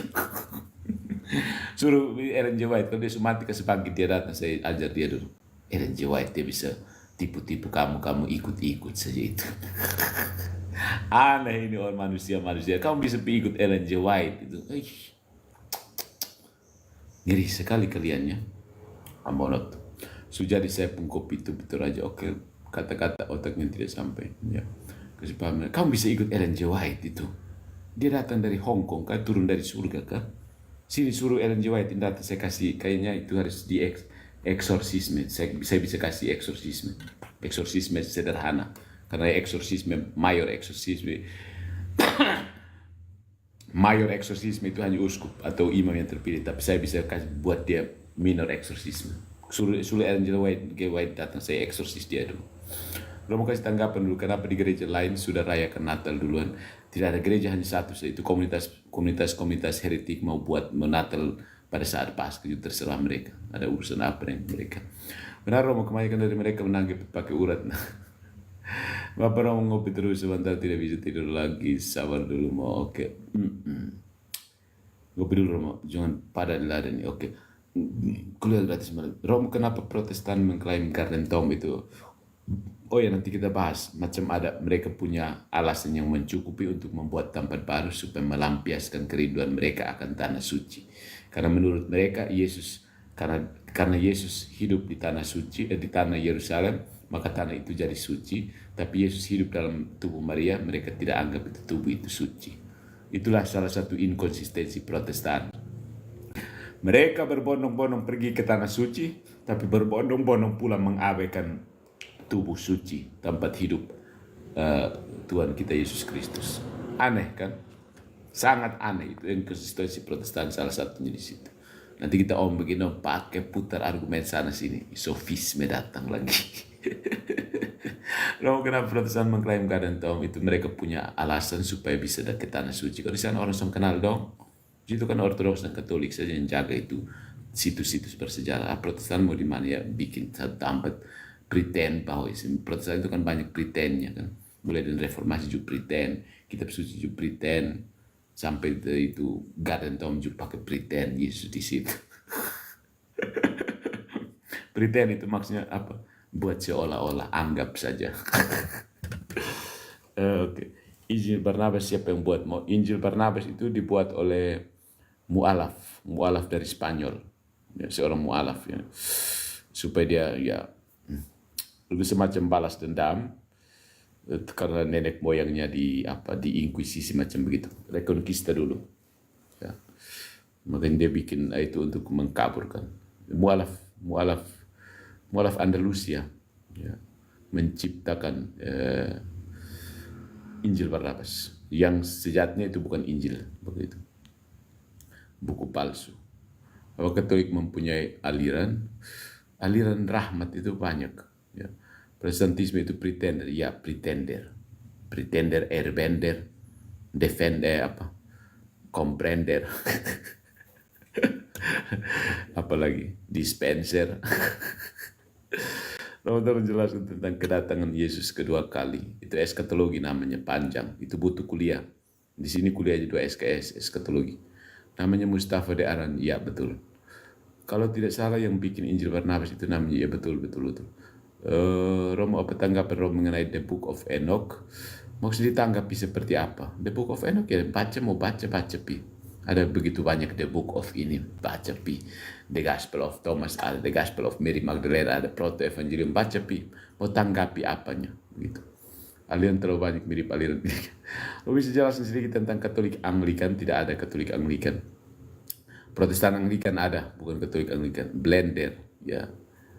Kitab Gnostik gimana kitab Gnostik? Pertanyaannya maksudnya bagaimana? Kitab Gnostik ya kitab Gnostik, jadi tidak usah baca. Atau mau baca untuk senang-senang ya baca, menikmati kan. Mungkin di masa depan akan muncul bidat baru yang belum pernah direfute gereja.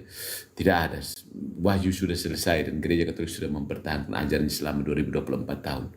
Bidat itu hanya muncul kembali dalam bentuk baru, ya, dalam bentuk yang lebih modern saja, ya. Bidat model kewanes sekarang yang berkeliaran itu hanya bentuk baru dari sabelianisme, praksianisme, moralisme, begitu. Dia hanya bisa muncul kembali dalam bentuk baru, begitu, sesuai dengan perkembangan pemikiran.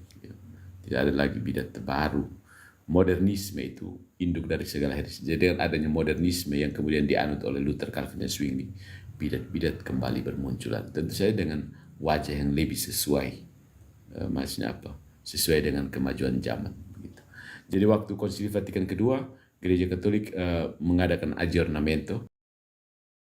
Sekarang ini juga bidat-bidat beraggiornamento. Begitu. Tangi kebenaran juga The Book of Enoch.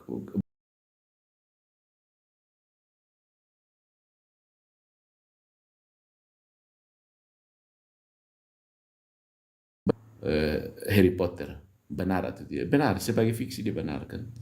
Yang kamu maksud dengan benar itu apa? Ini persoalan epistemologi lagi. Saya masih ingat dulu kita kuliah ini, kita periksa macam-macam seperti apa kebenaran di dalam sebuah fiksi itu, seperti pusing juga. Sekarang mau ajar ke si kamu lagi, datang saja ikut kuliah. Jadi semua yang ada, segala sesuatu sejauh dia ada, dia benar. Sampai sini paham? Segala sesuatu sejauh dia ada, dia benar dalam dirinya. Ya. Misalnya Protestantisme itu dia benar sebagai heretik.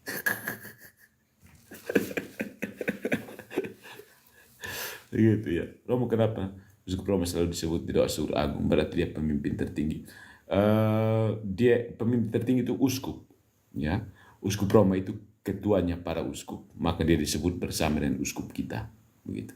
Jadi di dalam Injil kan Petrus selalu disebut pertama, Petrus, Yakobus, Yohanes, Petrus, bla bla bla, Petrus dan Petrus. Tradisi itu yang diteruskan dalam gereja-gereja kita sekarang. Petrus dan rasul, rasul yang pemimpin kita punya, Petrus dan Hieronymus. Pengganti Petrus dan pengganti kita pun tahu pengganti siapa, cek dulu. Begitu. Jadi setiap kepala gereja disebutkan dengan the Prince of the Apostles. Begitu. Dia bukan pemimpin tertinggi. Pemimpin tertinggi adalah para uskup sebenarnya. Ya. Patut jelasin predestinasi Thomas Aquinas dong. Oh iya, predestinasi antara John Calvin dan Thomas Aquinas sesuai ada artikelnya. Tinggal dibahasakan untuk podcast begitu. Ada predestinasi versi John Calvin dan versi Thomas Aquinas itu ada. Mereka terkenal suci tapi tidak menghormati ini konsistensi. Lalu di mana? Ya, biasanya menurut ke gereja Katolik karena mereka kan datangnya dari gereja Katolik, maksudnya Katolik yang di Roma itu. Mereka tidak gabung ke Ortodoks, kalau Ortodoks akan anatema mereka lagi di situ. Baru saja ada video ada anatema, mereka ditunjuk muka di situ lagi mau kena anatema. Mereka hanya bisa datang dekat ke gereja Katolik saja karena banyak orang Katolik yang sangat baik hati kecuali saya. Romo izin keluar mau doa novena. Oke, silakan. Selamat ya. Setengah 1. Oke. Bapak kami dalam gereja Katolik dan Alkitab berbeda karena sebelum diterjemahkan ke bahasa Indonesia, orang Katolik sudah punya teks sendiri di dalam buku liturginya. Jauh masih di abad keempat. Didache itu sudah membuat teks liturgi Bapak kami yang diambil dari teks Alkitab pada saat itu. Ya. Jadi kemudian doa Bapa kami yang kita pakai itu bukan lagi membaca Alkitab, tapi kita sudah berdoa, benar-benar kita berdoa Bapa kami. Kita tidak lagi membaca Alkitab bagian Bapa kami di dalam liturgi. Sampai sini bisa paham ya? Jadi orang Katolik itu tidak lagi baca kitab suci waktu berdoa Bapa kami. Tapi orang Katolik benar-benar sudah berdoa Bapa kami. Doa Bapa kami sudah menjadi bagian dari liturgi, bukan lagi bagian dari kitab suci. Jadi kalau kamu baca kitab suci, bagian Bapa kami oke. Tapi kalau mau berdoa Bapa kami, ada doa Bapa kami sesuai dengan ajaran Yesus kan, begitu. Paham sampai sini? Bisa paham kan? Ya. Kalau dari aliran Calvinis mau masuk Katolik, apakah harus baptis lagi? Tidak. Calvinis itu baptisannya sah. Romo, kenapa penambahan filioque ditolak oleh Ortodoks? Mereka itu bukan menolak filioquenya, mereka itu menolak pausnya. Itu harus orang Katolik harus tahunya di situ. Kenapa? Ketika konsili Konstantinopel itu menambahkan penjelasan untuk Roh Kudus, mereka terima. Tapi begitu Paus menambahkan video kue untuk menjelaskan putra, mereka tolak. Ya. Photius, itu cicak sampai itu kan. Photius dan Celularius itu mati-mati karena mereka tidak mau terima Paus. Nah, setelah perdebatan panjang lebar, akhirnya konsili Florence secara resmi memasukkan Filoque. Mereka yang menolak hasil konsili Florence ini yang keluar dan menjadi gereja ortodoks. Jadi kadang-kadang kita harus lihat kembali yang sebenarnya. Skisma itu sudah dipulihkan, skisma di timur. Itu sudah dipulihkan ketika Paus dan Patriark itu saling mengekskomunikasi. Itu dipulihkan dalam konsili Florence. Nah, mereka yang menolak konsili Florence inilah yang kemudian mendirikan gereja ortodoks timur. That's it. Gitu. Romo, kenapa arah tanda salib ritus timur dan barat berbeda? Seperti apa filosofinya? Tidak, itu gerakan saja, kan tradisinya sudah seperti itu. Itu sama seperti bertanya kenapa pakaiannya berbeda. Itu sama seperti bertanya kenapa tarian Bali itu berbeda dengan tarian, ya, kenapa orang Bali menarinya beda dan orang timur menari. Nah, itu agak sulit dijelaskan, ya. Agak sulit. Bisa paham maksud saya? Agak sulit dijelaskan. Kenapa orang Bali gaya menarinya beda dengan orang timur menari. Nah, seperti itu tanda salib itu. Itu persekutuan doa, oke. Dalam doa Bapa kami Latin dituliskan Sanctificetur. Kenapa terjemahan Indonesia menjadi dikuduskan? Maksudnya harus apa? Sanctificetur. Kamu maksud harus apa? Ya. Jadi kalau kamu ya pakai bahasa Latin saja, karena itu bahasa mati kan, tidak mengalami bias makna lagi. Jadi kalau kamu mau strict itu arti kata, doa pakai sanctificetur saja, begitu. Karena mau terjemahkan ya mau tidak mau harus terima kekurangan bahasa tujuannya, iya kan? Bagaimana kamu terjemahkan dulu sanctificetur, harus sanctificetur begitu. Ya sudah pakai saja sanctificetur daripada kamu terjemahkan kemudian protes lagi. Ortodoks itu lahir setelah gereja Katolik Romo. Ortodoks itu lahir setelah gereja Katolik Romo. Ortodoks itu orang Katolik yang memberontak, begitu, tidak mau tunduk kepada Paus.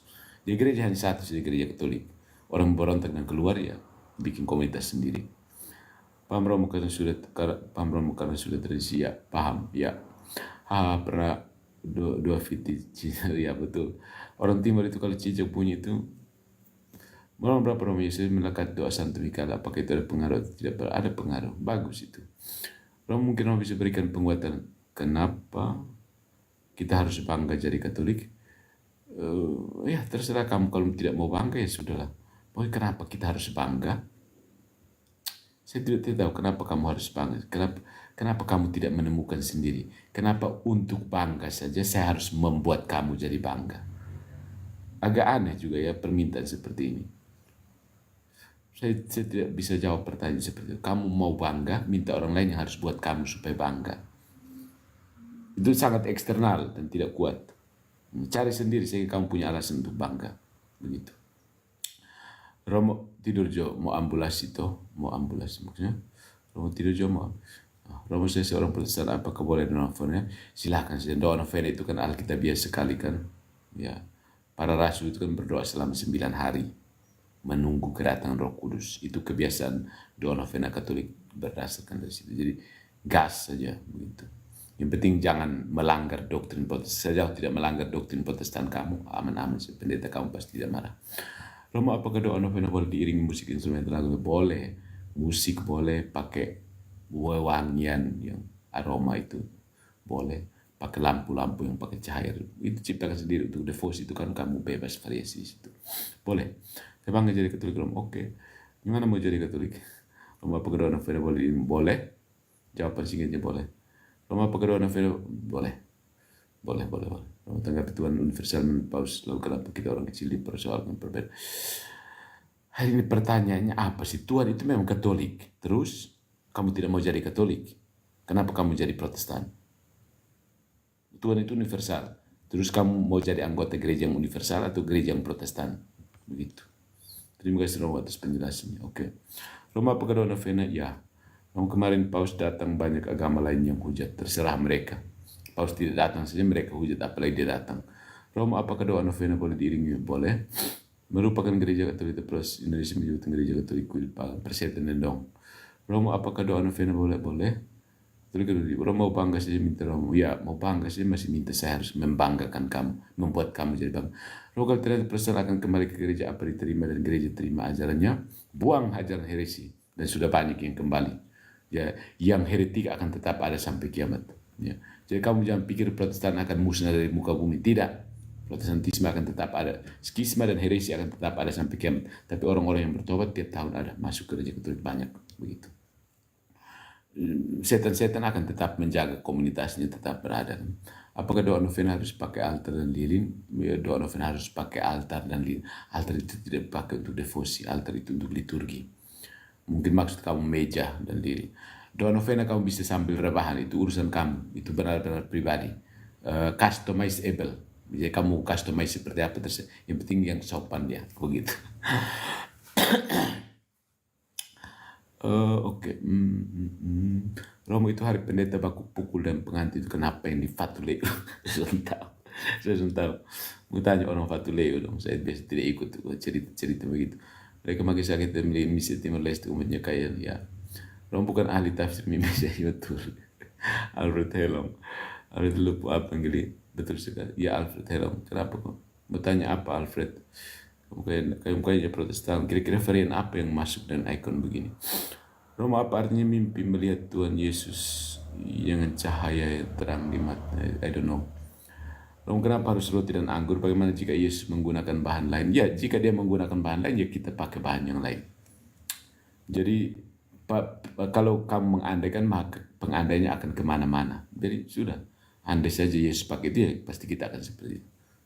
Jadi saya ikut saja pengandaian kamu. Andainya dulu dia pakai burger, ya kita sekarang burger begitu. Itu saja. Tapi roti dan anggur ada maknanya. Roti itu dari gandum yang digiling, anggur juga diperas, semuanya ada persnya. Jadi tidak kebetulan. Banyak orang berpikir, oh kebetulan Yesus lahir di Nazaret, kebetulan dia lahir di Kekaisaran Romawi dan seterusnya. Tidak, itu bukan kebetulan. Tuhan itu tidak pakai kebetulan, itu serencana, providensia Dei. Tuhan harus lahir di wilayah Kekaisaran Romawi. Injil harus masuk ke Roma baru bisa ke seluruh dunia. Kalau tidak kosong, begitu. Bagaimana pandangan mengenai beberapa aliran Protestan yang agak mirip liturginya seperti Katolik? Sama saja sejauh dia masih Protestan, dia Protestan. Mau variasi apa semirip-mirip dengan Katolik, kalau Protestannya Protestan. Burger, ya malah Romo, atau hot dog begitu. Kalau Yesus dulu pakai hot dog juga, sekarang kita pakai hot dog. Apa topiknya orang baru gabung? Random opinion on Protestantism. Romo, saya mau bertanya, silakan. Romo, Yesus dengan Isa itu beda atau sama? Bisa lihat bedanya, bisa lihat samanya, karena ada dua hal. Ya, tinggal kamu lihat samanya, bisa lihat bedanya. Ya. Jadi kalau orang tanya bedanya, saya tunjukkan bedanya. Orang tanya samanya, saya tunjukkan samanya. Begitu. Itu orang filsafat kan, karena sesuatu yang sama karena dia beda, sesuatu itu bisa beda karena dia sama. Misalnya kita dua sama-sama manusia, tapi bedanya mungkin saya laki-laki, kamu perempuan. Kalaupun kita dua sama-sama laki-laki, bedanya saya tinggal di Kupang, pokoknya selalu ada seperti itu. Dua hal bisa diperbandingkan. Jadi silahkan, mau lihat samanya, ada orang yang mendukung kesamanya, mau lihat bedanya, ada juga yang mendukung perbedaannya. Kita bingung kan? Tapi tidak identik. Mungkin pada maksudnya tidak identik. Yesus tidak identik dengan Isa. Namanya sudah beda. Yesus, Isa. Begitu. Romo selalu, kalau akunya namanya RK. Seru itu Romo. Saya belum pernah nonton RK ya. RK yang mana? Mungkin nanti saya cek. Sudah ada orang yang mengendorse akun itu ke saya. Tapi saya kayaknya belum ngeh apa saja ajaran RK itu. Oke, selamat malam bro dari Ende. Oke, di wilayah rohani saya suruh anak-anak remaja nonton Romo supaya mereka simak dia. Silakan diapakan saja, dicuci otak mereka melalui viti-viti sepotong saya. Gagasnya bukan orang, ya betul gagas. Yang menyelamatkanmu itu Tuhan yang lu percaya, bukan lain-lain. Ya betul. Romo, saya mimpi, kalau sudah sebut mimpi saya angkat tangan. Seru itu Romo, ya. Romo menanggapi kalau Yesus itu Muslim, gimana? Mau apa sama dengan Yesus itu Katolik? Ya, dalam pengertian Muslim. Karena mereka kalau mengatakan Muslim itu tunduk berserah, orang Katolik juga tunduk berserah. Ya. Jadi orang Katolik itu juga Muslim. Ya. Dalam pengertian yang paling netral maksudnya. Ya. Kalau mereka Muslim artinya tunduk dan berserah, ya siapa orang Katolik juga tunduk dan berserah kan. Gitu. Jadi kalau mau klaim bahwa orang Muslim itu Katolik, ya terserah mereka. Yang penting selalu dijelaskan dalam konteks dan tradisi seperti itu kan. Akun mereka itu, oh ya akun mereka saya belum dapat tangkap apanya yang di ini. Karena ada sudah beberapa orang yang mengendorse akun yang sama, tapi saya belum catch. Mungkin waktu jalan-jalan juga tidak sempat ketemu waktu dia live untuk saya bisa ngintip sedikit, jadi saya tidak kenal. Ini bertanya untuk saya yang belum tahu ini santu dan santai ini diartikan sebagai apa. Santu dan santai itu artinya orang yang sudah menyelesaikan kehidupan di dunia dan sudah berbahagia dengan Tuhan di surga. Itu saja. That's it. Menurut para pendeta, apa benar Yesus sekolah Roma? Ya, dia sekolah. Sekolah dalam pengertian tahun Son enak punya itu. Ya. Jangan kamu langsung pikir seperti orang modern sekarang. Pagi-pagi jam 7 pakai seragam ke sekolah. Tidak seperti itu. Bersekolah maksudnya dia belajar supaya jadi ini orang kan. Masa dia buta huruf? Kamu pikir Yesus itu buta huruf kan? Atau kamu pikir maksudnya sekolahnya dia ijazah dokter? Zaman kita sekarang beda dengan zaman yang dulu. Esensi dia bersekolah, iya dia bersekolah. Dan siapa guru pertamanya? Siapa lagi kalau bukan Bunda Maria dan Santo Yosef? Ya kan? RK itu Katolik yang khusus hajar ajaran Islam. Ya. Oh begitu RK. Oh ya. Protestantisme jangan tipu-tipu seorang Injil terlalu sebenarnya. Tapi harus didirikan gereja untuk menyelamatkan kan. Ya. Sarana keselamatan itu lewat gereja. Saya imam mereka harus radikal ya. Kalau tanggapan soal doa tombak tikam, iya itu saya belum terlalu tahu. Devosi silahkan lanjutkan saja, tapi itu bukan liturgi. Kalau kamu mau senang dengan doa itu, lanjut. Tapi saya belum kasih inkuisisi. Kalau lihat buku doa, kalau ada imprimatur dan nihil obsat, lanjutkan. Kalau tidak ada, tanya-tanya dulu. Kalau nanti bahas apa? Ottoman. Oh ya, Ottoman. Saya siap bahas. Itu bagaimana Ottoman mempermudah, melindungi Protestan untuk bisa berkembang. Karena mereka, Protestan dan Ottoman punya musuh yang sama, yaitu Katolik Roma. Sebenarnya waktu sesudah konsili, pada saat-saat skisma di Timur itu juga Ottoman itu pokoknya melindungi orang-orang di Timur dengan syarat jangan gabung ke Roma. Begitu. Maka menghasilkan Ortodoks Timur itu kan. Itu karena pengaruh Ottoman juga. Jadi Ottoman itu berjasa dalam membangun bidat dan heresi. Izin mau tanya maksudnya apa? Skisma dan heresi maksudnya. Proses pernah ikut proses dilantukan kan belum? Saya kalau rame-rame begitu saya tidak nyaman. Saya ini orang introvert sebenarnya. Ya. Saya bukan orang extrovert yang merasa nyaman di tengah keramaian. Saya kalau di tengah keramaian saya rasa macam sesuatu yang cepat capek. Nanti kalau sudah bubar dari keramaian saya duduk sendiri di kamar baru rasa macam lega. Jadi kalau keramaian seperti itu jangan harap saya ada di situ, begitu. Kecuali kalau saya punya peran penting di situ, misalnya keramaian di mana, misalnya saya ditugaskan bawa materi apa, atau bertugas apa, mungkin saya ada. Tapi kalau hanya sekedar bikin rame, saya mungkin tidak dipastikan tidak terdapat di situ. Misalnya mau ke Dili sana, saya tugas sebagai apa di sana? Roma apa alasan Protestan tidak mau bergabung dengan Katolik saat perang Laut Lepanto? Tidak bisa karena mereka kan baru saja protes terhadap Katolik, lalu tiba-tiba mau kembali gabung kan aneh kan begitu. Apa pertanyaan itu? Ottoman menulis suratnya dalam bahasa apa? Bahasa Arabik. Ada teksnya. Tapi saya tidak tahu bahasa Arab, tapi yang penulis artikel itu menyatakan bahwa ini tulisannya maksudnya begini. ada sekitar 4 artikel yang saya temukan soal perlindungan Ottoman terhadap orang-orang Protestan, misionaris Protestan. Itu penulis artikelnya menggunakan ungkapan Protestan misionaris, terutama yang penganut Calvin dan Luther, terutama Calvin yang dikejar-kejar di Prancis kan, ya, Bartolomeo Day itu. Orang langsung bilang, oh ini orang Katolik ya. Tidak, itu pemerintah Prancis. Kebetulan pemerintah Prancis Katolik. Tapi om begini kan dong akan protes terus. Oh itu posong paus. Pokoknya apa sih kamu paus. Saya berdoa di gua Bunda Maria pada jam 12 malam Pak Prof. Selalu makan. Ya bagus juga. Keheningan batin kan. Remikat tadi tujuan. Oke. Sudah gerah, rambut saya sudah menggerahkan. Romo, kenapa Protestan itu banyak ordonya? Bukan ordo ya, banyak sektenya.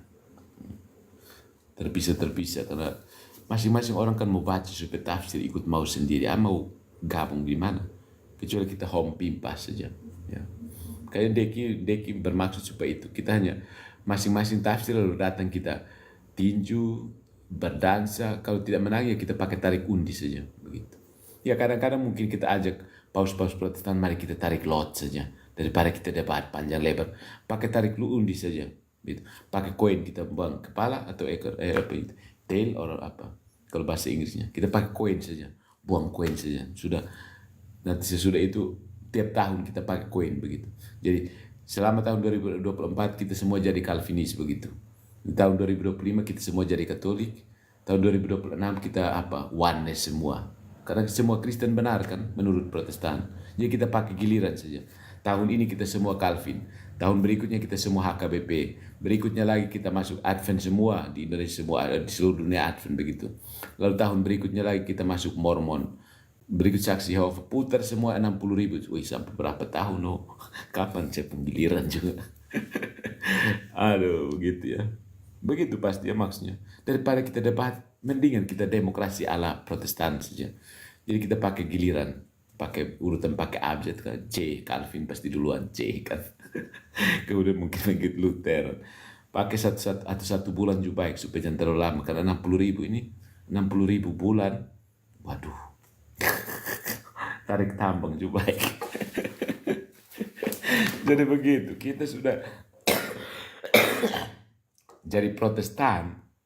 Mereka tidak sadar bahwa ketika mereka mengajak kita untuk debat, itu mereka sudah melepaskan otoritas ilahi dan memberikan urusan pengajaran itu kepada kapasitas manusia yang bagi mereka itu total depravity. Ironisnya lagi Protestan di situ. Mengaku total depravity, tapi sok-sokan mau mengajar orang dan mengabaikan otoritas ilahi. Bayangkan, suksesi apostolik mereka tidak pakai, tapi mereka mati-matian mau mengangkat diri mereka sebagai paus. Makanya saya lihat mereka, saya macam rasa mau antara tertawa, heran, aneh kan. Terutama apalagi kalau Oneness, datang Oneness itu lebih ngeri lagi. Mereka yang penganut bidat Sabelian itu, yang keliling-keliling. Dan bisopnya Joshua Teo itu kan penganut bidat modalisme kan. Trinitarian modalisme. Mereka mati-mati mengkritik Trinitarian, tapi mereka juga sebenarnya Trinitarian versi modalisme, gitu kan. Terus apa yang dibahas 24 jam per 7 jam patung Maria. Kita ajak mau bahas bilang gnostik, neognostik, mereka tidak ada yang berani tanggapi. Kita ajak bahas tentang trilema, relativisme, tidak ada yang bahas. Kita ajak lagi tentang out, et, tidak berani bahas, itu saja. Paling kita omong soal skriptura, mereka mati-matian bela itu sampah soal skriptura yang menghasilkan perpecahan itu. Sudah nyata-nyata merusak kekristenan juga, mereka masih mati-matian pakai itu.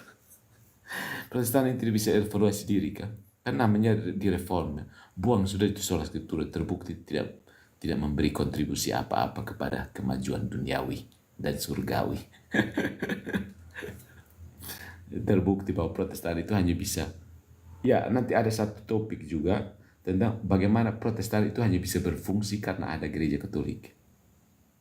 Protestan hanya bisa berjalan atau berfungsi karena ada gereja Katolik. Bisa sampai sini bisa paham. Jadi kalau mereka berusaha untuk mengeliminasi gereja Katolik, berarti selesai, kekristenan akan runtuh. Karena basisnya ada di gereja Katolik. Kamu itu hanya bermain di permukaan, pucuk-pucuk. Benalu kan? Jadi kalau tumbuhan inangnya mati, kamu buat apa? Kamu juga ikut mati. Ya. Protestantisme itu kan benalu dalam kekristenan. Jadi kalau tumbuhan inangnya yaitu gereja Katolik mati, Protestan ikut mati, siapa yang bilang tidak?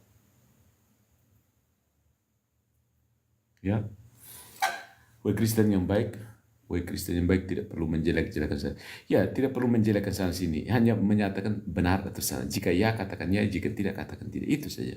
Tidak perlu menjelek-jelekan. Ya. Ini bukan soal kebaikan, ini soal kebenaran. Ya, kalau soal kebaikannya ini baik, lebih baik. Tapi kalau soal kebenaran hanya benar atau salah. Begitu.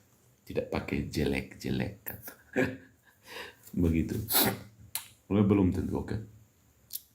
Apakah naskah sejarah tersimpan di Vatikan? Naskah sejarah apa dulu? Begitu. Sejarah perkembangan Islam di dunia, saya yakin tidak ada. Romo coba bahas tentang perbedaan ordo. Terlalu banyak ordo ya.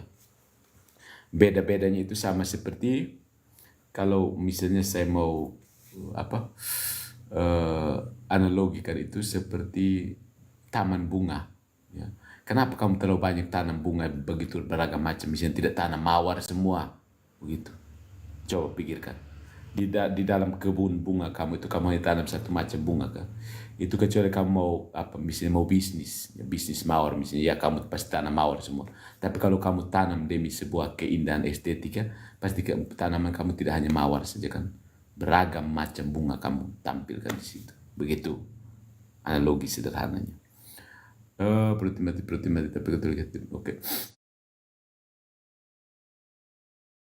Hidup. Romo kenapa menghakimi Protestan tidak? Terserah, kalau kamu tidak bisa menghakimi, jelas kamu tidak bisa karena kamu tidak punya otoritas. Orang Katolik berhak menghakimi. Dari dulu orang Katolik yang menghakimi. Orang Katolik yang mengatakan Arius itu bidat. Orang Katolik yang mengatakan Nestorius itu bidat. Orang Katolik juga yang mengatakan Luther, Calvin, dan Zwingli itu bidat. Ya. Terus tiba-tiba kamu balik keadaan kamu jadi tidak bidat. Aneh kan? Makanya belajar sejarah. Dan kenapa menghakimi? Ya, karena gereja diberi otoritas untuk menghakimi. Kamu kan bukan gereja, jadi tidak stop protes-protes ke gereja Katolik. Kamu itu komunitas manusia, jadi kamu rasa terlalu apa? Terlalu menyamakan diri dengan gereja Katolik. Begitu. Terlalu apa? Terlalu menyamakan diri dengan gereja Katolik, padahal kamu itu hanya komunitas sempalan dari gereja Katolik. Iya kan? Firman banyak-banyak guru agama bisa tafsir. Ya, Katolik, mereka bilang Katolik menerima efek reformasi dari mereka. Sebenarnya itu apa? Mereka ya apa istilahnya menghibur diri dengan cara seperti itu. Sebagaimana yang sudah saya jelaskan, gereja abad pertengahan itu memang membutuhkan reformasi, ya, membutuhkan reformasi dan sudah direncanakan. Tapi meletup ketika Martin Luther justru memberontak, melakukan revolusi. Jadi itu bukan reformasi. Mereka sampai sekarang masih pakai reformasi, tapi itu deformasi. Reformasi tetap terjadi yaitu pada Konsili Trente. Dipersiapkan dengan baik. Ya, reformasi tidak perlu revolusi. Sampai harus perang 30 tahun. Itu kan revolusi sebenarnya. Revolusi Protestan menyebabkan perang 30 tahun. Revolusi Prancis menyebabkan banyak orang dibunuh dan giletin. Revolusi Bolshevik juga sama, banyak orang dibunuh. Kaum petani di Rusia dibunuh. Jadi revolusi Protestan itu hasilnya ya pembunuhan itu saja. Apa? Bunuh-bunuh orang tetap hasilnya tetap tidak ada. Kamu tetap terima ajaran Katolik juga. Kamu mau buang kemana Trinitas, ketuhanan Yesus mau buang. Ya, revolusi Protestan, revolusi Prancis, revolusi Bolshevik Rusia. Intinya sama, revolusi Protestan, revolusi Prancis, revolusi Bolshevik itu apa? Penolakan otoritas dan perjuangan kesetaraan, itu saja. Tidak usah bersolah-solahan di situ, itu yang tambahan, tidak penting. Gitu. Jadi sebenarnya tidak ada paus Protestan yang berani mengajarkan kepada umat bahwa inti dari kita punya teologi itu adalah kita menolak otoritas apapun dan kita memperjuangkan kesetaraan. Karena mereka mau ambil basis metafisika, tidak ada basis metafisika yang otoritas tidak punya dan semuanya sama saja. Tidak ada metafisika seperti itu. Makanya mereka tidak bisa turun ke metafisika. Mereka hanya bermain di atas. Paling-paling ya mereka menyambut nominalisme. Omong-omong doang. Kebanyakan orang tidak paham antara Katolik. Ya betul. Romo ini agak lain. Ya, bukan agak lain, tapi memang lain. Karena setiap orang itu memang lain. Lain karena sama, sama karena lain. Begitu. Sekarang aliran Protestan terlalu banyak sampai kita bingung. Beragam Protestantisme dan orangnya tetap dihargai. Gagasannya harus dibantai sampai keok. Kelemahan Protestan di era modern ini sudah kehilangan kedudukan. Sudah semua jadi sekuler. Ayat-ayat kitab suci dipakai untuk membenarkan sekularisme, untuk mendukung sekularisme. Nyata-nyata kan. Di Indonesia masih banyak yang malu-malu. Amerika, misalnya mereka pakai ayat kitab suci untuk cerai, pakai ayat kitab suci untuk aborsi, pakai ayat kitab suci untuk menikahkan pasangan LGBT, begitu semua. Pakai ayat dasar Alkitabiah sekali. Kemudian tidak Alkitabiah semua yang dilakukan oleh Protestan di Amerika dan Inggris. Cerai, mereka cari ayat. Aborsi, mereka cari ayat. Begitu. Semuanya ada ayatnya. Sebagai kitab suci itu kamu mau pelintir gaya apa sebisa. Makanya kalau tanpa otoritas kamu bebas memanipulasi. Dan itulah persis yang diinginkan oleh para bidat. Hanya dengan menetapkan sola scriptura, kitab suci sebagai otoritas tertinggi, maka tidak ada satu setan dua binatang yang datang mengganggu tafsiran saya. Tidak ada kan? Sola scriptura itu sebenarnya self-refuted. Nonsense dan slogan yang kosong. Ya. Ciri-ciri suara Roh Kudus di persimpangan saya kesulitan memilih kiri atau kanan. Ciri-ciri suara Roh Kudus, kebaikan, sesuatu yang baik. Nanti dibahas hubungan Ottoman dengan Protestan saja atau Ortodoks juga mau. Kain dan Protestan dulu. Kalau dengan Ortodoks sudah jelas hadiah Hagia Sophia itu kan. Kalau untuk tafsiran firman bukan hanya pendeta saja yang pintar di Katolik, guru-guru agama mungkin. Saya bertanya bukan menghakimi, kamu harus tahu. Oke, keluar ke sana bahasa orang dawan satu setan dua binatang. Oh gitu itu khas orang dawan ya betul juga. Satu setan dua binatang. Kalau mau tanggapan tentang Scott Hahn, mau ditanggapi apanya menurut kamu?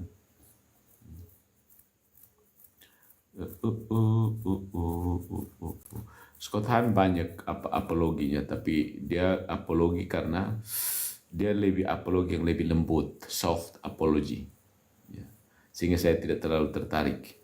Dia kebetulan hebat karena sebagai orang Protestan dia menemukan kebenaran gereja Katolik, tapi saya tidak tertarik dengan teknik apologinya. Too soft for me. Terlalu lemah lembut soal Scott Hahn itu. Itu cocok untuk Protestan yang maksudnya yang keras kepala mereka atau bagaimana lah, tidak cocok. Saya itu langsung seperti Peter Cliff mereka, Dave Armstrong gitu. Jimmy Akin mereka. Itu to the point, atau Voice of Reason ini. Malah saya bertanya, oke, mantap. Kalau Scott Hahn itu dia dari refleksi pribadi, dia menemukan kebenaran dan dia dengan rendah hati mau menunjukkan bahwa saya ini sudah menemukan kebenaran, ikutlah saya. Jadi dia sebenarnya berapologi dari kesaksian hidup. Dia tidak banyak berargumen maksudnya. Dia tidak banyak merefute argumen, terima refute argumen. Dia kesaksian hidup sendiri. Dia sebenarnya hanya memberikan diri, saya ini contoh orang yang sudah menemukan kebenaran. Itu tipe apologi Scott Hahn dan Kimberly Hahn begitu. Nah, romo-romo yang memang biasanya lebih soft, romo-romo teman-teman romo saya yang lebih soft, memang sering menyodorkan Scott Hahn itu sebagai contoh untuk berapologi. Tidak cocok dengan saya.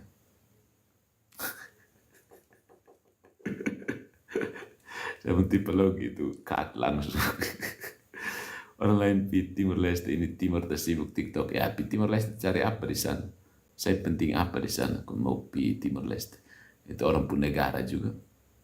Saya ada hubungan diplomatik apa dengan Timur Leste? Itu dong terima dong pung tamu negara di sana. Ada saya ada urusan apa?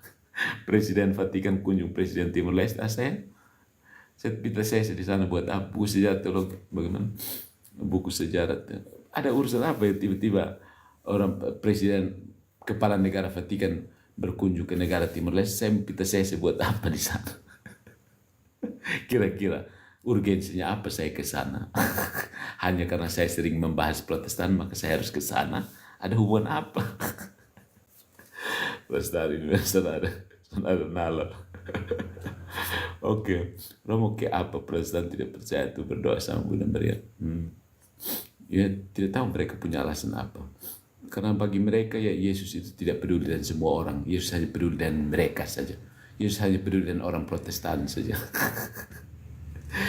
Menurut mereka itu Yesus tidak suka dengan siapa-siapa. Yesus hanya senang dengan orang Protestan saja. Ini cocok terima. Sejarah teologi kekristenan yang cocok untuk dibaca. Sejarah teologi kekristenan. Early Christian Writings di internet atau The Ethereal Classic Library. Coba cari Early Christian Writings, itu bagus. In English ya. Itu pengajar Yesus yang diwaris kalau aku, iya betul. Tanpa tulisan 1 Agustin bagaimana sih Protestan menjelaskan predestinasi? Itu di tafsir secara keliru. Jadi Agustinus got it right, Calvin and Luther wrong, begitu. Predestinasi.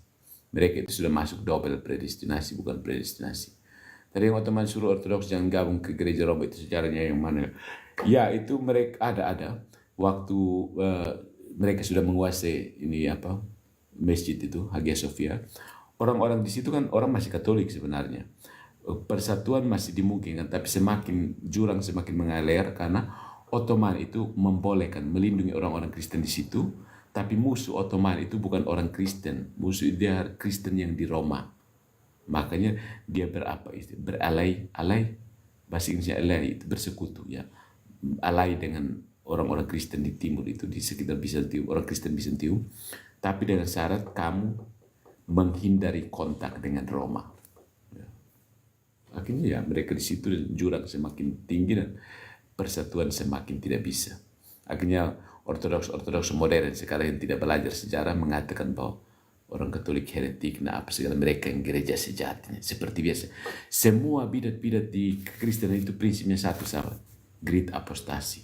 Nanti kita bahas juga the great apostasi naratif itu ada di semua bidat.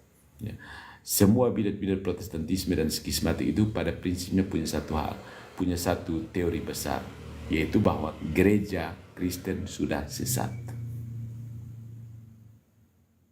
Itu grand narasi of the great apostasy. Semua bidat, semua Kristen yang bidat-bidat itu punya teori itu. Ya. Arius, Nestorius, sampai di Luther, Calvin, Zwingli, sampai Ellen G. White, mereka itu sih. Mormon mereka, Joseph Smith, itu sih Charles Taze Russell. Teorinya sama, dalam kurang atau lebih, sedikit atau banyak, ya bahasa Indonesia yang bagus apa ya, kurang lebih, sedikit banyak, ya itu, sedikit banyak punya teori the great apostasy. Saya sudah ulang-ulang berapa kali, tapi tidak ada satupun apologet Protestan yang menanggapi. Literally tidak ada satupun. Ya, padahal itu justru basic Protestantisme ada di situ. Tidak ada satupun yang tanggapi. Literally tidak ada. Entah mereka paham atau sengaja tidak mau paham. Enak lu ngomong Advent bidat yang bidat. Lu enak aja lu ngomong memang Advent itu apa sih? Itu kan bidatnya bidat lagi. Bidat dari bidat ya. Itu kan Chip cek itu siapa yang menggagaskan gagasan bidat Advent. Coba cek dia. Suruh dia datang mengaku di saya. Karena kayak dia itu tidak mengaku dosa, makanya dia mengajar bidat begitu. Ya. Mereka tidak percaya Bunda Maria dengan santu-santu, terus nama mereka ada Maria juga. Ya karena mereka temukan nama Maria di kitab suci kan, mereka sola skriptura, dia sah-sah saja. Begitu. Malorong, Bapak Paus itu siapanya atau apanya Katolik? Bapak Paus itu ketuanya para uskup Katolik. Dia ketuanya para uskup Katolik. Dia tinggalnya di Vatikan, dia jadi presiden di Vatikan sana, kepala negara di Vatikan sana. Dan sebagai ketuanya para uskup, kesibukannya adalah ya kadang-kadang uskup-uskup pergi kunjung dia 5 tahun sekali dari tiap negara, atau dia yang sibuk kunjung uskup-uskupnya. Begitu. Jadi ketua. Gak takut disomasi Advent mau. Bagaimana? Gak takut disomasi Advent mau ngatain. Memang Protestan itu bidat kan? Dan menurut kamu bidat itu artinya apa? Bidat ya saya pakai ada terjemahan dari heresi. Heresi artinya memilih. Bidat itu kan pilih. Buang hari Minggu, ambil hari Sabtu. Suka-suka. Bidat Adventisme itu sebenarnya Judaizer. Ya. Mereka itu pretend Juda, bikin diri seolah-olah orang Yahudi kan. Padahal Darason ada satu titik Yahudi juga. Pretend Judaizer, ya. Bidat-bidat itu, bidat-bidat Adventisme. Kenapa takut sekali dengan kata bidat? Padahal kata bidat itu netral sekali ya. Hanya mungkin dalam bahasa, dia kan bahasa Arab, bid'ah. Bid'ah itu apa? Heretik juga kan. Begitu. Masalahnya bahasa Indonesia kemudian diterjemahkan ke sesat. Sesat ini tidak pas. Sesat dengan memilih, ini kan dua hal yang berbeda. Kalau kamu memilih, belum tentu kamu sesat. Kan? Maksudnya tidak ada hubungan dengan sesat dengan memilih. Heretik itu macam kamu jadikan ajaran Tuhan itu seperti barang-barang di supermarket, ya di Alfamart katakan begitu. Kamu pergi, seharusnya kamu ambil semua itu barang, tapi tidak, ternyata kamu bikin seperti supermarket, kamu masuk, pilih yang kamu suka, itu yang kamu terima. Nah, maksudnya bidat itu yang seperti itu. Tapi kalau kata sesat itu sudah kayak gimana, saya tidak paham kalau sebuah ajaran sesat. Nah, bahasa Indonesia ajaran sesat ini tidak jelas ya. Coba ungkapan ajaran sesat itu artinya apa? Sesat. Karena begini, kalau kita sebut ajaran menyimpang, berarti jelas, kriterianya jelas. Tapi kalau kita sebut ajaran sesat, tidak ada kriteria dan tidak ada awal dan tidak ada tujuan kan? Sesat, ajaran sesat. Tapi kalau misalnya kita sebut ajaran menyimpang, berarti ada apa? Ada pokoknya dan ada penyimpangannya di sini. Tapi kalau ajaran sesat, tidak tahu kemana dan dari mana hendak kemana. Itu kan aneh. Apa kriterianya juga kita tidak tahu. Nah, makanya kalau sesat itu orang hanya bisa baku balik sih. Saya bilang kamu sesat, kamu balik ke saya, kamu juga sesat. Nah, itu kan tidak ada ujung pohonnya. Tapi kalau heretik atau bidat, itu jelas sekali. Ada kriterianya, yaitu kekristenan historis. Nah, kamu yang menyimpang dari kekristenan historis, fix bidat. Begitu.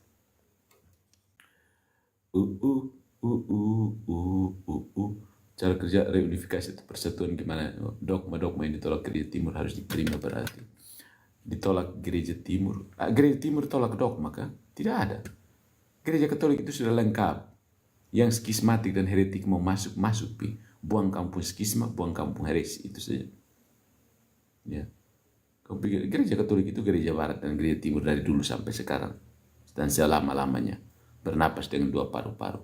Kamu pikir paru-paru itu yang ortodoks itu? Bukan. Katolik timur. Yang ortodoks itu paru-paru yang rusak. Dibuang. Potong buang. Begitu. Yang mau bertobat silahkan bertobat. Untuk unifikasi gereja saya tidak yakin. Ya. Karena skismatik dan heretik akan tetap ada sampai kiamat. Itu karena dosa. Jadi dosa akan tetap ada sampai kiamat. Kita mau persatuan gereja itu bukan persatuan lembaganya, tidak akan. Lembaga heretik akan tetap termaktub, tercatat sampai kiamat. Sampai kiamat tetap ada Protestan dan Ortodoks, saudaraku. Tapi orang akan berbondong-bondong meninggalkan Ortodoks dan Protestan untuk masuk ke Katolik. Tiap generasi ada dia pun skisma dan heresinya, ada pertobatannya. Begitu. Karena tiap generasi ada orang berdosanya, ada orang yang bertobatnya. Begitu. Jadi kamu pikir akan selesai bahwa semuanya menjadi Katolik? Bukan seperti itu. Ekumene, itu ekumene yang sejati itu bukan kita gabung semua organisasi yang sesat ini. Jangan jadi satu bawah pimpinan. Tidak. Kas tinggal itu yang sesat, lepas dia yang mau ikut itu kesesatan, lepas dia. Ada wadah untuk menampung yang sesat, kamu kumpul di situ. Mau apakah pendiri Ortodoks itu Rasul Andreas? Pendiri Ortodoks bukan Rasul Andreas. Pendiri Ortodoks itu Michael Cerularius dan Photius. Atau 3 orang yang mereka sebut sebagai orang kudusnya Ortodoks. Michael Cerularius, Photius, dan Mark Efesus. Itu pendiri Ortodoks. Rasul Andreas itu pendiri gereja Katolik. Begitu. Rasul Andreas, semua rasul itu mendirikan gereja Katolik, bukan gereja Ortodoks. Sampai sini bisa paham ya. Kau ini memecah belah Katolik Kristen. Sejak kapan? Saya duduk diam-diam, saya ada pecah kamu. Aneh kan? Saya buat kamu pecah di mana? Romo coba kasih jalan kenapa Luther keluar dari Katolik, karena dia tidak mau taat. Ada banyak hal. Dia mau menikah, tidak bisa karena dia sudah kaul. Jadi dia harus keluar dari gereja Katolik baru bisa menikah kan.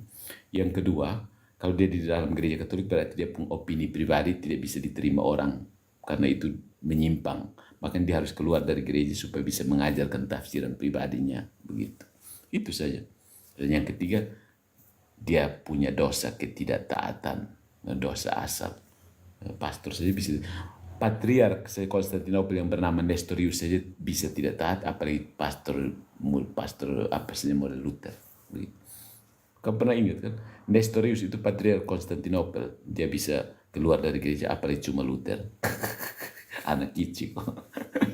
Begitu. Kalau Anabaptis Protestan jalur siapa rumah? Ada seorang itu mereka kayaknya 10 atau 25 tahun sesudah reformasi begitu. Itu yang diburu-buru oleh ini siapa ini? Calvin. Tidak tahu orang ini siapa. Mereka reaksi terhadap Calvin lagi. Ya Calvin itu memburu mereka. Menginkuisisi mereka. Inkuisisi dalam pengertian yang negatif itu. Martin Luther mau kawin, makanya ya banyak alasan kenapa dia mau keluar. Kalau kamu mau keluar jangan cari kambing hitam begitu. Protestan itu suka cari kambing hitam. Oh, kami ini reformasi karena gereja Katolik sudah sesat. Itu kan kambing hitam kan. Tidak mau akui bahwa kami tidak mau tunduk begitu. Coba om begitu langsung saya kenapa? Kami mau bebas. Kami mau baca kitab suci sendiri. Kami tidak mau orang ajar kami begitu. Begitu om begitu saya kenapa ke Mesir? Oh pausnya begitu tidak. Kamu hanya karena tidak mau tunduk saja, tapi mau mengalihkannya kepada orang lain. Orang lain yang mau tanggung kamu pun dosa, kamu enak ya. Protestan itu memang begitu. Kamu juga kadang-kadang pikir, Yesus kau tanggung kau bisa pun dosa, saya mau goyang pergoy saja. Protestan itu tidak mau menderita kan. Bahkan korpus Yesus yang disalib sudah dipreteli. Kasih turun itu tubuh Yesus, dia sudah bangkit. Tidak usah lihat-lihat yang dia sengsara-sengsara. Gitu. Sengsara untuk Protestan itu menjijikan, iya kan. Makanya tubuh Yesus tidak dipajang di atas salib. Karena menginsult orang Protestan. Orang Protestan itu kan sukanya goyang-goyang pergoy, baru tiba-tiba harus lihat Yesus disalib. No, kalau bukan gereja Katolik mereka mau keluar dari mana Protestan? Aku datang untuk membawa damai melainkan membawa perang. Ya, ya saling bantai antara Protestan. Ya sebenarnya aku juga heran ya. Kalau mereka bisa beda-beda, mereka terima. Tapi yang Katolik, jadi ada satu prinsip yang rupanya saya bisa tangkap. Coba yang teman-teman Protestan tanya pendeta kalian. Sebenarnya pendeta-pendeta kalian itu, atau orang-orang Protestan itu, profesor-profesor Protestan itu, mengusulkan bahwa kamu boleh menafsir sebebas-bebasnya, kecuali orang Katolik. Kalau orang Katolik tafsir berarti salah. Kalau selagi kamu Protestan, kamu mau tafsir jungkir balik ke mana akan tetap benar. Tapi kalau Protestan yang tafsir, pasti salah. Lalu kenapa tidak ke Timur Leste? Apa hubungan saya ke Timur Leste? Tidak ada urusan ke Timur Leste. Mungkin yang kamu maksud itu ada kunjungan Kepala Negara Vatikan ke Timur Leste. Lalu saya ada urusan apa ke sana? Tidak ada urgensi saya ke sana. Ya. Oke, begitu ya. Jadi Protestan itu di mana semua orang boleh menjadi imam kecuali imam. Di mana semua orang boleh membaca kitab suci, menafsir kitab suci sesuka hati kecuali orang Katolik. Jadi memang Protestan ini agak inkonsisten ya. Semua orang boleh membaca kitab suci, tapi magisterium tidak boleh. Semua orang boleh menafsir kitab suci, tapi magisterium tidak boleh menafsir. Contohnya itu kekaritomene. Jadi pokoknya Protestan semua biasa saja kamu tafsir tapi kalau magisterium jangan. Nanti magisterium pasti salah. Magisterium Katolik maksudnya. Semua orang boleh jadi imam, tapi kalau imam Katolik jangan. Imam Katolik pasti salah. Aneh kan? Semua orang boleh jadi paus, tapi kalau gereja Roma jangan ada paus. Inkonsisten begitu. Banyak inkonsisten. Semua orang boleh jadi paus, tapi gereja Roma jangan ada paus. Itu kan aneh kan? Semua orang boleh menafsir kitab suci, tapi magisterium gereja Katolik jangan tafsir kitab suci. Karena menurut Deki nanti tafsirnya kriminal. Begitu. Atau menurut siapa lagi tafsirnya ilegal. Ya pokoknya semua orang yang sejak semua orang literal semua orang, tapi kalau sampai Katolik pasti salah. Pokoknya Katolik pasti salah. Intinya asal bukan Katolik. Itu. Aneh ke Ortodoks yes, kalau ke Katolik jangan. Ortodoks itu kan kalau mau ke Ortodoks ya itu hanya pindah varian Protestan saja. Ortodoks itu kan Protestan mula-mula. Jadi kalau kamu mau ke yang Protestan mula-mula ya kamu ke Ortodoks.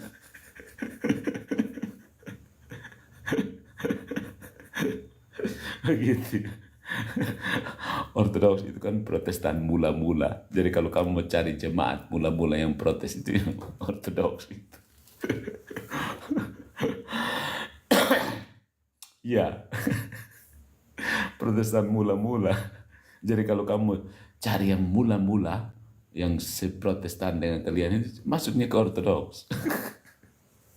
Kamu kenapa tidak datang ke Timur Leste? Saya tidak ada urusan di Timur Leste kan. Nanti kalau saya ada urusan baru ke situ. Ya, setahu saya logikanya yang tahu bertindak seperti jadi mau ke dari Protestan, kalau kamu mencari yang mula-mula, Protestan mula-mula, masuklah ke Ortodoks. Itu mereka itu Protestan mula-mula. Banyak yang bilang Luther keluar dari Katolik karena Katolik sudah mulai menyimpang dari itu.